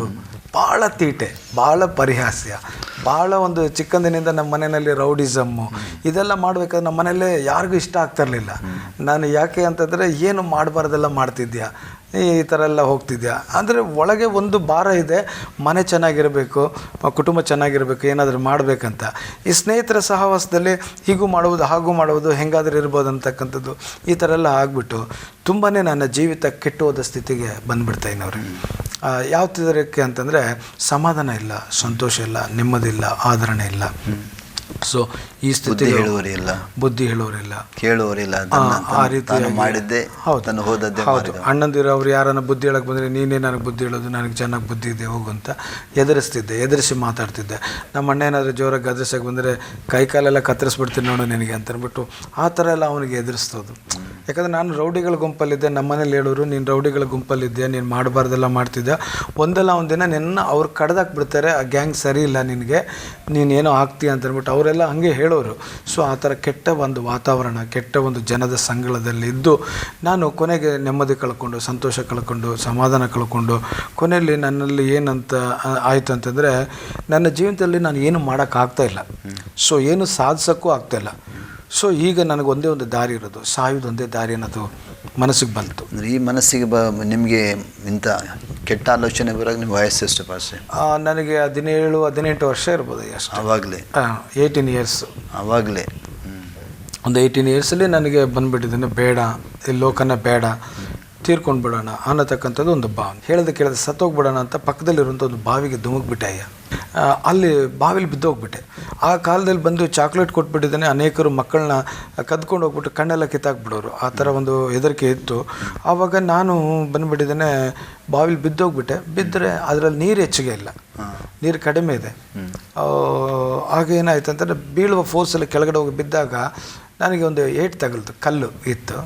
ಸೊ ಆವಾಗ ಸೌಂಡ್ ಬಂದಿದೆ, ಜನ ಎಲ್ಲ ಬಂದುಬಿಟ್ಟಿದ್ದೇನೆ, ನಾನು ಅಲ್ಲಿಂದ ಎತ್ತುಬಿಟ್ರು. ಸೊ ಆವಾಗ ಸಾಯ್ಲಿಕ್ಕೆ ಯಾಕೆ ಬಿದ್ದೆ ಅಂದರೆ, ನಾನು ಸುಳ್ಳು ಹೇಳ್ಬಿಟ್ಟೆ. ಯಾರೊಬ್ಬರು ಚಾಕ್ಲೇಟ್ ಕೊಟ್ಟರು, ಅದು ತಿಂದ ತಕ್ಷಣ ತಲೆ ಸುತ್ತು ಬಂದು ಇಲ್ಲಿ ಬಿದ್ದೋಗ್ಬಿಟ್ಟೆ ಅಂತ ಸುಳ್ಳು ಹೇಳ್ಬಿಟ್ಟೆ. ಬೇರೆ ದಾರಿ ಇಲ್ಲ, ಇಲ್ಲಾಂದರೆ ಹೊಡಿತಾರೆ ಅಂತ ಅಂದ್ಬಿಟ್ಟು. ಸೊ ಅದಾದಮೇಲೆ 1ನೇ ಪ್ಲಾಟ್ಫಾರಮ್, ಮೆಜೆಸ್ಟಿಕ್ಕು 1ನೇ ಪ್ಲಾಟ್ಫಾರಮಲ್ಲಿ ನಾನು ಬಂದು ಏನು ಮಾಡಿದೆ ಅಂತಂದರೆ, ಒಂದಿನ ಯಾರಿಗೂ ಕೇಳದೆ ಬಂದುಬಿಟ್ಟು ಅಲ್ಲಿ ಟ್ರೈನ್ ಕೆಳಗಡೆ ಬಂದು ಸತ್ತು ಹೋಗೋಣ ಅಂತ ಅಂದ್ಬಿಟ್ಟು 1ನೇ ಪ್ಲಾಟ್ಫಾರಮ್ ಇಳಿದು ಅಲ್ಲಿ ಟ್ರೈನ್ ಇಂಜಿನ್ ಸ್ಟಾರ್ಟ್ ಆಗಿದೆ, ಅಲ್ಲಿ ಬಂದುಬಿಟ್ಟಿದ್ದೇನೆ, ಮಲಗಕ್ಕೆ ಹೋಗಿದ್ದೀನಿ. ಬೇಡ ನನಗೆ ಈ ಥರ ದುಃಖ ಕಷ್ಟ ಎಲ್ಲ ಬೇಡ, ನಮ್ಮ ತಂದೆ ತಾಯಿಯವರು ಚೆನ್ನಾಗಿರಲಿ, ಫ್ಯಾಮ್ಲಿ ಚೆನ್ನಾಗಿರಲಿ, ನಮಗೆ ಊಟ ಹಾಕೋದಕ್ಕೆ ತುಂಬ ಕಷ್ಟಪಡ್ತಾಯಿದ್ದಾರೆ ಅಂತ ನಾನಲ್ಲಿ ಸಾಯೋದಕ್ಕೆ ಹೋಗಿದೆ. ಯಾಕಂದರೆ ಉದಾಹರಣೆಗೆ ಆವತ್ತಿನ ದಿನದಲ್ಲಿ ಎಲ್ಲ ನಮ್ಮ ಹತ್ರ ಇದ್ರೂ ಕೂಡ ಮಿಷಿನಲ್ಲಿ ಹೋಗ್ಬಿಟ್ಟಿದ್ದಾನೆ. ಕೆಳಗಡೆ ಬಿದ್ದಿರುವಂಥ ರಾಗಿ ಪೌಡರ್, ಗೋಧಿ ಅಕ್ಕಿ ಪೌಡರ್ ಎಲ್ಲ ಬಂದು ಜರಡೆ ಮಾಡಿ ಇಟ್ಟಿರ್ತಕ್ಕಂಥ ಒಂದು ಸೇರಿಗೆ ₹1 ಅಂತೆ. ಹೋಗಿದ್ದೆ ನಾನು ತೊಗೊಂಬಂದು ನಮ್ಮಮ್ಮ ಏನು ಮಾಡೋರು, ಒಂದು ಮುದ್ದೆ ಮಾಡಿಕೊಟ್ಟು ಸೊಪ್ಪಿನ ಸಾರು ಮಾಡಿಕೊಡೋರು. ಆ ಸೊಪ್ಪು ಕೂಡ ಅಲ್ಲಲ್ಲಿ ಬಂದುಬಿಟ್ಟು ಬೆಳೆದಿರುತ್ತೆ. ಹೋಗಿದ್ದಾನೆ ಫ್ರೀಯಾಗಿ, ಅಲ್ಲಲ್ಲಿ ಹೋಗಿದ್ದಾನೆ, ಗಿಡಗಳಿಂದ ತೆಗೆದುಕೊಂಡು ಬಂದು ನಾವು ಕೊಡ್ತಿದ್ವಿ. ಅಷ್ಟು ಕಷ್ಟ ಅಂದರೆ ಅಷ್ಟು ಕಷ್ಟ. ಅನ್ನ ಅಂತೂ ರಾತ್ರಿ ಒಂದು ಟೈಮ್ ಅನ್ನ ಅಂತಂದರೆ ಇಷ್ಟು ಅನ್ನ ನಮಗೆ ಬೇಯಿಸಿ ಹಾಕೋರು. ಅದರಲ್ಲಿ ನಾನು, ನನ್ನ ತಂಗಿ, ನನ್ನ ಅಕ್ಕ 3 ಭಾಗ. ನಾನು 3 ಭಾಗ ತಿನ್ನುವಾಗ ನಾನೇನು ಮಾಡ್ತಿದ್ದೆ, ಅಕ್ಕ ತಂಗಿರ್ದು ನೋಡಿಬಿಟ್ಟು ಕಳ್ಳತನದಿಂದ ಒಂದು ಜಾಸ್ತಿ ಹಿಂಗೆ ಹೇಳ್ಕೊಂಡು ತಿನ್ನೋದಕ್ಕೆ ಹೋಗ್ತಿದ್ದೆ. ಕಿತ್ಕೊಂಡು ತಿಂತಿದ್ದೆ. ಆವಾಗ ಅವರು ಪರ್ಚಿಬಿಡೋರು, ನನಗೆ ಮುಖ ಎಲ್ಲ ಪರ್ಚಿಬಿಡೋರು. ನಮಗಿರೋ ಅನ್ನನೆಲ್ಲ ತೆಗೆದುಕೊಳ್ತಿದ್ದೆ. ಅಷ್ಟು ಕಷ್ಟಪಟ್ಟಿದ್ದೀವಯ್ಯ, ತುಂಬ ಅನ್ನಕ್ಕೆ ಕಷ್ಟ. ನಾನು ಸ್ಕೂಲ್ಗೆ ಹೋಗ್ಬೇಕಾದ್ರೆ ನನ್ನ ಹಿಂದೆಗಡೆ ನಿಕ್ಕರ್ ಯಾವಾಗಲೂ ಓಪನ್ ಇರೋದು, ಕೂತು ಅದು ನಿಕ್ಕರೆಲ್ಲ ಹರಿದ್ಕೊಂಡಿರೋದು. ಬ್ಯಾಗ್ ಸರಿಯಾಗಿ ಒಳ್ಳೆ ಬ್ಯಾಗ್ ನಾವು ತೆಗೆದುಕೊಂಡಿಲ್ಲ ಆ ಕಾಲದಲ್ಲಿ, ಒಳ್ಳೆ ಬುಕ್ಸ್ ಇಲ್ಲ. ಸೊ ಅದೆಲ್ಲ ತುಂಬ ನೆನೆಸ್ಕೊಂಡಾಗ ಭಾಳ ದುಃಖ ಆಗ್ತದೆ ನಮಗೆ. ನೀವೀಗ 18 ವಯಸ್ಸಿನಲ್ಲಿ ಆತ್ಮಹತ್ಯೆಗೆ ಹೊರಟ್ರಿ. ಇದೆಲ್ಲ ನಿಮ್ಮ ಅನುಭವ? ಹೌದು. ನಿಮ್ಮ ಆತ್ಮಹತ್ಯೆ ಅಂದರೆ ಯಾವ ಬಾಲ್ಯದ ಅನುಭವ? ಹೌದು. ಹೌದು. ಆತ್ಮಹತ್ಯೆ ಒಂದು ಸಲ ಅಲ್ಲ, 2 ಸಲ ಅಲ್ಲ, ಸುಮಾರು ಸಲ ಹೋಗಿದೆ. ಒಂದು ಉದಾಹರಣೆಗೆ ಟ್ರೈನ್ ಹತ್ರ ಹೋದೆ, ಅಲ್ಲಿ ಏನಾಯ್ತು ಅಂದರೆ ಆವಾಗಲೇ ನನಗೆ ಯಾರೋ ಒಬ್ಬರು ಹೋಗು ನೀನು ಸಾಯ್ಬೇಡ ಅನ್ನತಕ್ಕಂಥ ಒಂದು ಸೌಂಡ್ ಬಂತು. ನನಗೆ ಆಶ್ಚರ್ಯ ಆಯಿತು. ಇಲ್ಲಿ ರೈಲ್ವೆ ಸ್ಟೇಷನ್ ಹತ್ರ ನಾನು ಸಾಯ್ಲಿಕ್ಕಂತ ಬಂದರೆ ಸಾಯ್ಬೇಡ ಹೋಗು ಅಂತ ಯಾರು ನನಗೆ ಹೇಳಿದ್ದು? ಯಾರೂ ಇಲ್ವಲ್ಲ ಇಲ್ಲಿ, ಮತ್ತು ಯಾಕೆ ನನ್ನ ಮನಸ್ಸು ಸಾಯ್ಬೇಡ ಹೋಗು ಅಂತ ಹೇಳ್ತು ಅಂತಂದ್ಬಿಟ್ಟು ಆ ಒಂದು ವರ್ಡ್ ಬರೋಷ್ಟೊತ್ತಿಗೆ ನನಗೆ ಸಾಯಕ್ಕೆ ಮನಸ್ಸಾಗಲಿಲ್ಲ, ಮತ್ತೆ ಎತ್ತು ಬಂದುಬಿಟ್ಟೆ ವಾಪಸ್.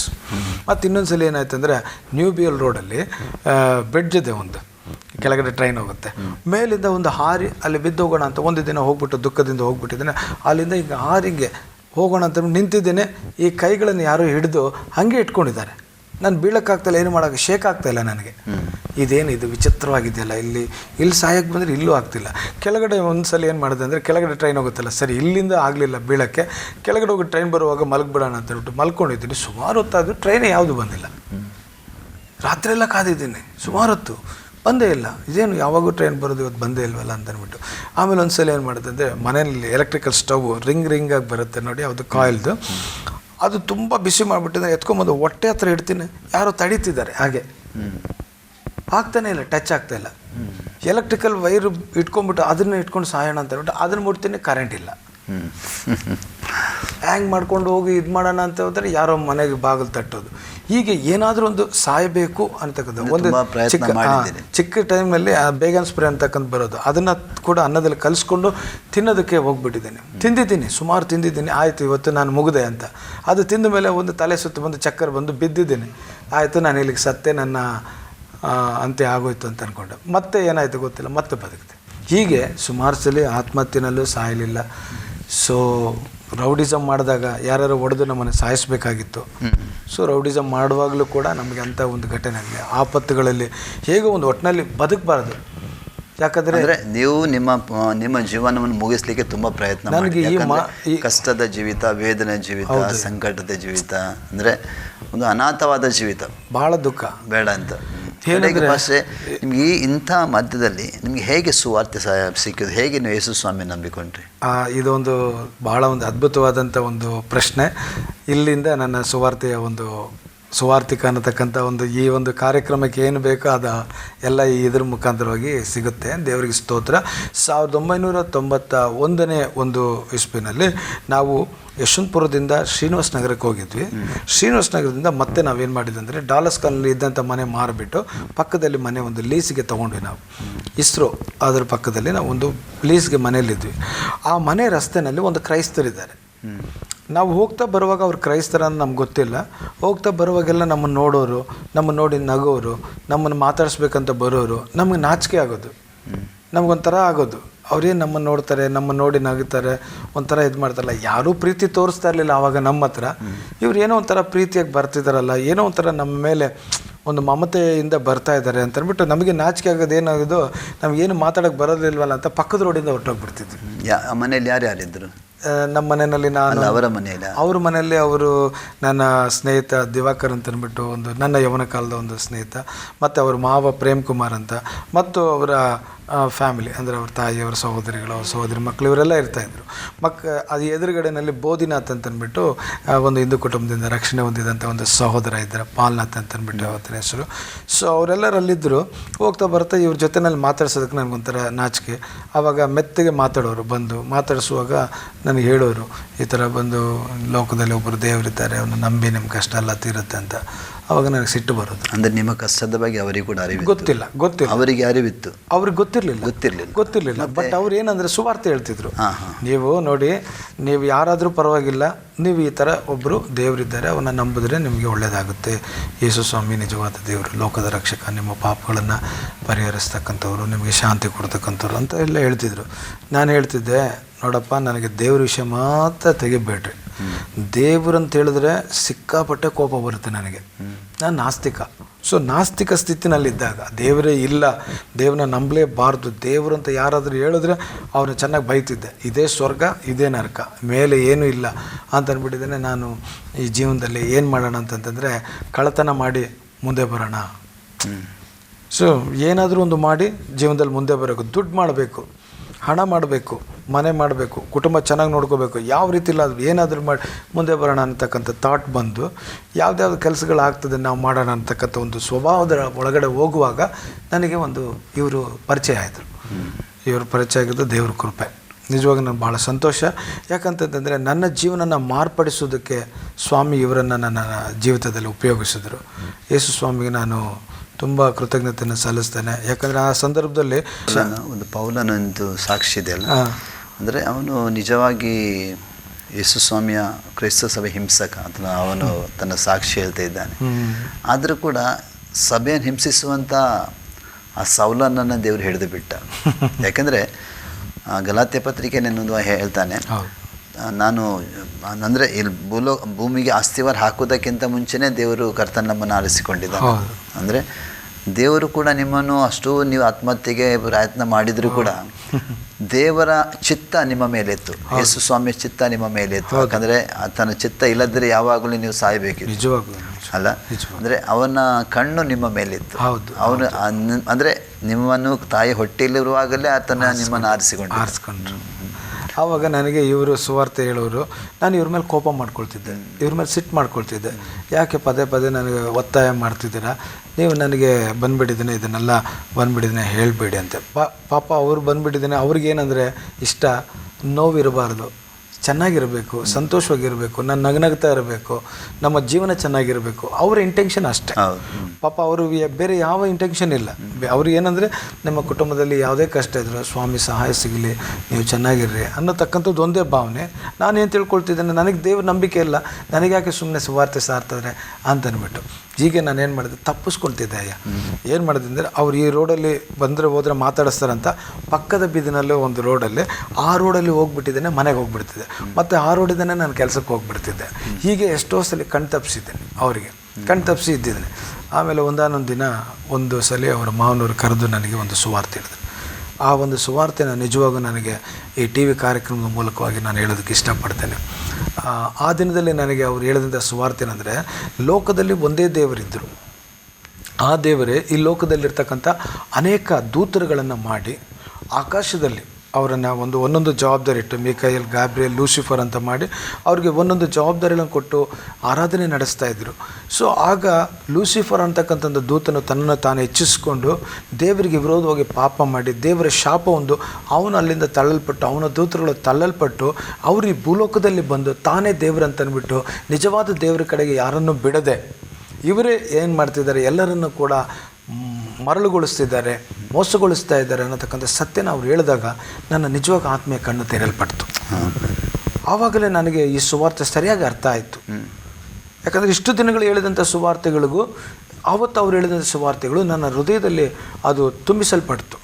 ನನಗೆ ನಿಜ ಗೊತ್ತಾಯಿತು ಏನಂತಂದರೆ, ಮೂಲ ಏನು, ಒಬ್ಬನೇ ದೇವರಿದ್ದಾನೆ. ಇವರೆಲ್ಲ ಯಾರು, ಅಲ್ಲಿಂದ ತಳ್ಳಲ್ಪಟ್ಟಂಥ ದೂತರುಗಳು. ಇವರೇನು ಮಾಡ್ತಿದ್ದಾರೆ, ನಮ್ಮನ್ನು ಮರಳುಗೊಳಿಸ್ತಾ ಇದ್ದಾರೆ, ನಿಜ ದೇವರ ಬಳಿಯಲ್ಲಿ ಬರೋದಕ್ಕೆ ಬಿಡ್ತಾ ಇಲ್ಲ ಅಂತಕ್ಕಂಥ ಸತ್ಯ ಗೊತ್ತಾದಾಗ ಆ ನಿಜವಾದ ದೇವರು ಏನು ಮಾಡ್ದ, ತನ್ನ ಒಬ್ಬನೇ ಕುಮಾರನಾದಂಥ ಯೇಸು ಸ್ವಾಮಿನ ಲೋಕಕ್ಕೆ ಕಳಿಸ್ಕೊಟ್ಟು ಅವರು ನಮಗಾಗಿ ಪ್ರಾಣ ಕೊಟ್ಟು ನಮ್ಮ ಪಾಪ ಕ್ಷಮಾಪಣೆಗಾಗಿ ಸತ್ತು 3ನೇ ದಿನ ಜೀವಿತನಾಗೆದ್ದು ಇವತ್ತು ಜೀವಂತವಾಗಿದ್ದಾರೆ. ಅವನ್ನ ನಂಬುವುದಾದರೆ ನಿಮಗೆ ಶಾಂತಿ, ಸಮಾಧಾನ, ರಕ್ಷಣೆ, ಬಿಡುಗಡೆ, ನಿತ್ಯ ಜೀವ ಸಕಲವೂ ಸಿಗುತ್ತೆ ಅನ್ನತಕ್ಕಂಥ ಒಂದು ಸುವಾರ್ತೆ ಕೇಳಿದಾಗ ನಾನು ಎಲ್ಲಿಲ್ಲದ ಸಂತೋಷ ಆಯಿತು. ನಾನು ಸರಿಯಾದ ಸುವಾರ್ತೆ ಕೇಳಿರಲಿಲ್ಲ. ಎಲ್ಲಿಲ್ಲದ ಸಂತೋಷ ಅಂದರೆ, ಪಾಪ ಕ್ಷಮಾಪಣೆ ಯೇಸು ಸ್ವಾಮಿ ಕೊಡ್ತಾರ, ನನಗಾಗಿ ಯೇಸು ಸ್ವಾಮಿ ಪಾಪ ಪರಿಹಾರಕ್ಕಾಗಿ ಬಲಿಯಾದ್ರ. ಹಾಗಾದರೆ ನಾನು ಇಷ್ಟು ದಿನ ನಾನು ಎಲ್ಲೆಲ್ಲೋ ಹೋದೆ, ಏನೇನೋ ಮಾಡಿದೆ, ಏನೇನೋ ಬೇಡದೆ, ಏನೇನೋ ಪೂಜಿಸಿದೆ, ಎಲ್ಲ ಮಾಡಿದ್ದು ಏನು ಸಿಗಲಿಲ್ವಲ್ಲ. ನನಗೆ ಮೊದಲೇ ಗೊತ್ತಿದ್ದಿದ್ರೆ ಇವರನ್ನು ನಾನು ಹಿಂಬಾಲಿಸ್ಬೋದಾಗಿತ್ತು, ಆರಾಧಿಸ್ಬೋದಾಗಿತ್ತು ಅಂತಂದ್ಬಿಟ್ಟು ಒಂದು ಮನಸ್ಸು. ಇನ್ನೊಂದು ಮನಸ್ಸು ಅಂದರೆ, ಎಲ್ಲ ದೇವರು ಮಾಡದೇ ಇರತಕ್ಕಂಥದ್ದನ್ನು ಯೇಸು ಸ್ವಾಮಿ ಏನು ಮಾಡಲಿಕ್ಕಾಗುತ್ತೆ, ಒಂದು ಸಲ ಲಾಸ್ಟ್ ಚಾನ್ಸ್ ನೋಡೋಣ, ಯೇಸು ಸ್ವಾಮಿ ಏನಾದರೂ ಮಾಡಿದ್ರೆ ಇವ್ರನ್ನ ನಂಬೋಣ, ಇಲ್ಲಾಂದರೆ ಬಿಟ್ಬಿಡೋಣ ಅಂತ ಲಾಸ್ಟ್ ಚಾನ್ಸ್ಗೋಸ್ಕರ ಯೇಸು ಸ್ವಾಮಿ ನಂಬಿದ್ದು. ದ ಲಾಸ್ಟ್ ಚಾನ್ಸ್ ಹೇಳಿದ್ದು ಉಂಟು, ಯೇಸು ಸ್ವಾಮಿ ನಿಮ್ಮ ನಂಬ್ತಾ ಇದ್ದೀನಿ, ನೀವೇನಾದರೂ ಒಳ್ಳೇದು ಮಾಡಿದ್ರೆ ನಿಮ್ಮ ನಂಬ್ಕೊಳ್ತೀನಿ, ಇಲ್ಲಾಂದರೆ ಎಲ್ಲ ದೇವ್ರುಗಳ ಥರ ನೀವು ಕೂಡ ಒಂದು ಲಿಸ್ಟಲ್ಲಿ ಹೊಟ್ಟೋಗ್ತೀರಾ, ನಾನು ಮತ್ತೆ ನಾಸ್ತಿಕನಾಗಿ ಇರ್ತೀನಿ ಅಂತಕ್ಕಂಥ ಒಂದು ರೀತಿಯಲ್ಲಿ ನಾನು ಈ ಸುವಾರ್ತೆ ಕೇಳುವಾಗ ಪ್ರಾರ್ಥನೆ ಮಾಡ್ತಾ ಇರುವಾಗ ಆವತ್ತೇ ಸುವಾರ್ತೆ ಕೇಳತಕ್ಕಂಥ ದಿನದಲ್ಲಿ ಆಕಾಶದಿಂದ ಒಂದು ನಕ್ಷತ್ರ ಕೆಳಗಡೆ ಬಿತ್ತು. ಇವಾಗ ಅವರು ಮನೆಯಿಂದ ಈಚೆ ಬಂದು ರೋಡಲ್ಲಿ ಸುವಾರ್ತೆ ಹೇಳ್ತಿದ್ದಾರೆ, ನಾನು ರೋಡಲ್ಲೇ ನಿಂತಿದ್ದೇನೆ. ರೋಡಲ್ಲಿ ಆ ರೋಡ್ ಮೇಲೆ ಆಕಾಶ ಕಾಣಿಸ್ತದೆ ನಮಗೆ, ಆ ಕಡೆ ಬಂದುಬಿಟ್ಟಿದ್ದೇನೆ. ನೋಡ್ತಾ ಇರಬೇಕಾದ್ರೆ ನಕ್ಷತ್ರ ಬೀಳ್ತಾ ಇದೆ. ನಾನು ಅಂದ್ಕೊಳ್ತಿದ್ದೀನಿ ನಕ್ಷತ್ರ ಬಿದ್ದರೆ ನಮ್ಮಲ್ಲಿ ಏನಂತಾರೆ ಅಂದರೆ ಯಾರೋ ಒಬ್ಬರು ಹೋಗ್ತಾರೆ ಅಂತ, ಅಪಶಕುನ. ಸರಿ, ನಾನು ಅಂದ್ಕೊಳ್ತಿದ್ದೀನಿ ಏನೋ ಆಗ್ತದಲ್ಲ, ಈ ನಕ್ಷತ್ರ ಬೀಳ್ತಾ ಇದೆಯಲ್ಲ, ಏನೋ ಆಗ್ತದೆ ಅಂತಂದ್ಬಿಟ್ಟು ನೋಡ್ತಾ ಇದ್ದರೆ ಆ ನಕ್ಷತ್ರ ಸೀದಾ ಬಂದು ನನ್ನ ಒಳಗಡೆ ಹೊರಟೋಯ್ತು. ಅದು ನನ್ನ ಮೊದಲನೇ ಮಿರಾಕಲ್. ದೇವ್ರ ಮಕ್ಕಳೇ, ಇದು ನನ್ನ ಜೀವಿತದಲ್ಲಿ ನಡೆದಂಥ ಮೊದಲನೇ ಅದ್ಭುತ. ಬೈಬಲಲ್ಲಿ ಹೇಳಲ್ಪಟ್ಟಿದೆ, ಯೋಹಾನನ ಸುವಾರ್ತೆ 1ನೇ ಅಧ್ಯಾಯದಲ್ಲಿ ಈ ಒಂದು ವಾಕ್ಯ ನನ್ನ ಜೀವಿತದಲ್ಲಿ ನೆರವೇರಿತು.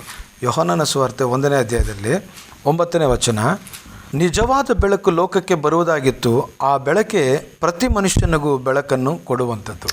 ದೇವರು ನನ್ನ ಜೀವಿತದಲ್ಲಿ ಬಂದಿದ್ದು ಬೆಳಕಾಗಿ ಬಂದರೆ, ನನ್ನ ಜೀವಿತದಲ್ಲಿ ಫಸ್ಟ್ ಅನುಭವ ಆ ನಕ್ಷತ್ರ ಬಂದು ನನ್ನ ಒಳಗಡೆ ಬಂದಾಗ ನೀವು ನೋಡ್ತಾ ಇದ್ದಂಗೆ ಎಲ್ಲೋ ಬೀಳ್ತಿದ್ದೆಲ್ಲ ಏನೋ ಆಗ್ತದೆ, ಏನು ಅಪಶಕನ ಆಗುತ್ತೆ ಅಂತಂದರೆ ಅದು ಎಲ್ಲೂ ಹೋಗಲಿಲ್ಲ, ಸೀದಾ ಹಂಗೆ ಬಂದು ನನ್ನ ಟಚ್ ಆಯಿತು.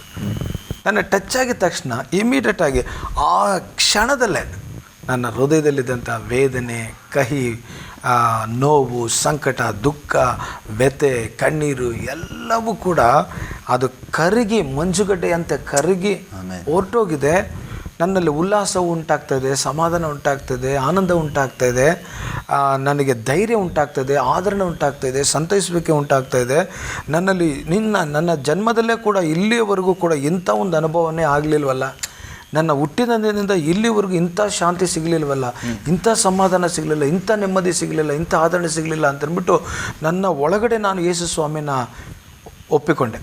ಇಲ್ಲ, ನಿಮ್ಮಲ್ಲಿ ಸತ್ಯ ಇದೆ ದೇವರೇ, ನಿಮ್ಮಲ್ಲಿ ನಿಜ ಇದೆ, ನಿಮ್ಮಲ್ಲಿ ನಿಜವಾಗಲೂ ಕೂಡ ಒಂದು ಆಶೀರ್ವಾದ ಇದೆ. ನಾನು ಈ ಸುವಾರ್ತೆನ ಕೇಳುತ್ತಿರುವಾಗ ಈ ಬೀದಿಯಲ್ಲಿ ನಿಂತ್ಕೊಂಡು ನೋಡುವಾಗ ನಿಜವಾಗಲೂ ದೇವರು ಇರೋದೇ ಆದರೆ, ಯೇಸು ಸ್ವಾಮಿ ಸತ್ಯ ದೇವರೇ ಆದರೆ ನನಗೆ ಇವತ್ತು ಸಮಾಧಾನ ಕೊಟ್ಟರೆ ನಂಬುತ್ತೇನೆ ಅಂತಂದ ಕೂಡಲೇ ನಕ್ಷತ್ರ ಕೆಳಗಡೆ ಬಿದ್ದು ನನ್ನ ಬಂದು ಟಚ್ ಮಾಡಿ ನಾನು ಇಮಿಡಿಯೇಟಾಗಿ ಮಿರಾಕಲ್ ಆಯಿತು. ಆ ಇನ್ಸಿಡೆಂಟನ್ನು ನನ್ನ ಜೀವಿತದಲ್ಲಿ ಯೇಸು ಸ್ವಾಮಿ ನಂಬುವಂತೆ ನನ್ನ ಮನಸ್ಸನ್ನು ಬದಲಾಯಿಸ್ಬಿಟ್ಟು. ಫಸ್ಟೇ ಆ ಟೈಮ್ ಎಷ್ಟು ವಯಸ್ಸು ನಿಮಗೆ? ಅದೇ 18 19 ಆ ಪ್ರಾಯದಲ್ಲೇ. ಸೊ ಅದು ಆದ ನಂತರ ನನ್ನ ಜೀವಿತದಲ್ಲಿ ನಾನು ಯೇಸು ಸ್ವಾಮಿನ ಅರ್ಥಕೋಬೇಕು, ತಿಳ್ಕೋಬೇಕು ಅಂತಂದ್ಬಿಟ್ಟು ಆಸಕ್ತಿ ಇತ್ತು. ಬಟ್ ನನಗೆ ಗೊತ್ತಿರಲಿಲ್ಲ ಯಾವ ಥರ ಅಂತ. ಆಮೇಲೆ ಆ ಸ್ನೇಹಿತರು ಬಂದು ಬೈಬಲ್ ಕೊಟ್ಟರು, ಕ್ಯಾಸೆಟ್ಗಳು ಕೊಟ್ಟರು, ಹಾಡು ಕೇಳ್ತಿದ್ದೆ, ಬೈಬಲ್ ಓದ್ತಿದ್ದೆ. ಮನೇಲಿ ಬೈಯೋರು, ಏನಕ್ಕೆ ಹಾಡೆಲ್ಲ ಕೇಳ್ತಿದ್ದೆ, ಏನಕ್ಕೆ ಬೈಬಲೆಲ್ಲ ಓದ್ತಿದ್ದೆ, ನಮ್ಮ ಕುಲ ಬೇರೆ, ನಮ್ಮ ಜಾತಿ ಬೇರೆ, ನಮ್ಮ ಮತ ಬೇರೆ, ನೀನು ಕ್ರೈಸ್ತ ಕುಲಕ್ಕೆ ಹೋಗಬೇಡ, ಕ್ರೈಸ್ತರ ಜೊತೆಲಿ ಸೇರಬೇಡ, ಹಾಗೆ ಹೀಗೆ ಅಂತ ಅಂದ್ಬಿಟ್ಟಿದ್ದೇನೆ ಹೇಳೋರು. ನಮ್ಮನ್ನು ಹೋಗೋಕ್ಕೆ ಬಿಡ್ತಾ ಇರಲಿಲ್ಲ, ಚರ್ಚ್ಗೆ ಹೋಗಬಾರ್ದು, ಪ್ರಾರ್ಥನೆ ಮಾಡಬಾರ್ದು, ಬೈಬಲ್ ಓದಬಾರ್ದು, ಹಾಡೆಲ್ಲ ಕೇಳಿಸ್ಕೋಬಾರ್ದು ಅಂತ ಆ ಥರ ಎಲ್ಲ ಭಾಳ ನಮಗೆ ಏನು ಮಾಡಿದ್ರು ಅಂದರೆ ಒಂದು ಕಂಡೀಷನ್ ಹಾಕಿದ್ರು. ನನಗೊಂದು ಏನಂದರೆ ನಿಜವಾಗ್ಲೂ ಸಂತೋಷ ಕೊಟ್ಟು ಸಮಾಧಾನ ಕೊಟ್ಟು ಇಷ್ಟೆಲ್ಲ ಕೊಟ್ಟರು ಇವರಿಗೆ ನಾನು ಹೇಳಿದೆ ಈಗೆಲ್ಲ ಆಗ್ತಾಯಿದೆ ಅಂದರೆ ಅದೆಲ್ಲ ಬೇಡಪ್ಪ, ನಮಗೆ ಬೇಡ, ನಮ್ಮ ಜನ ಒಪ್ಪಲ್ಲ, ನಮ್ಮ ಕುಟುಂಬ ಒಪ್ಪಲ್ಲ, ಹಾಗೆ ಹೀಗೆಲ್ಲ ಹೇಳ್ತಾಯಿದ್ರು. ನನಗೇನಂತಂದರೆ ಹೋಗಬೇಕು, ನೋಡಬೇಕು, ಅದನ್ನು ಇನ್ನೂ ಕೂಡ ನಾನು ಆತನಿಂದ ಏನಾದರೂ ಪಡ್ಕೊಂಡು ನಮ್ಮನೆಗೆ ಒಳ್ಳೇದಾಗಬೇಕಂತಕ್ಕಂಥ ಒಂದು ಸಂಗತಿ.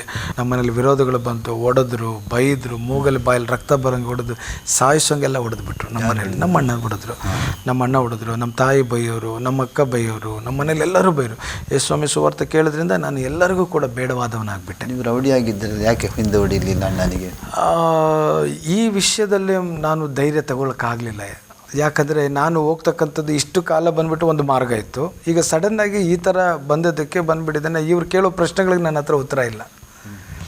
ಏನು ಹೇಳೋದು, ನಮ್ಗೆ ಒಳ್ಳೇದಾಗಲಿ ಅಂತ ಹೋಗ್ತಿದ್ದೇನೆ ಅಂತಂದ್ಬಿಟ್ಟು ಅವ್ರೇನು ಹೇಳೋದು, ನನ್ನ ತಂದೆ ಹೆಸರು ಕೆಟ್ಟುಬಿಡುತ್ತೆ, ನನ್ನ ಕುಲದ ಹೆಸರು ಕೆಟ್ಟೋಗುತ್ತೆ, ಹಾಗೆ ಹೀಗೆ ಅಂತಂದ್ಬಿಟ್ಟು ಇಟ್ಕೊಂಡು ಹೊಡೆದು ಮೂಗಲ್ಲಿ ಬಾಯಲೆಲ್ಲ ರಕ್ತ ಬರೋಂತ ಮಾಡಿ ಪ್ರಾಣ ಹೋಗಂಗೆ ಮಾಡಿ ಹಿಂಸೆ ಮಾಡ್ತಿದ್ರು. ನನಗೆ ಆವಾಗ ಏನಂತಂತಂದರೆ ಒಂದು ಅವಕಾಶ ಸಿಕ್ಕಿದ್ರು ಇದನ್ನು ಕೂಡ ಒಂದು ಮಿಸ್ ಆಗ್ತಿದೆಯಲ್ಲ ಅಂತ ಒಂದು ಬೇಸರ.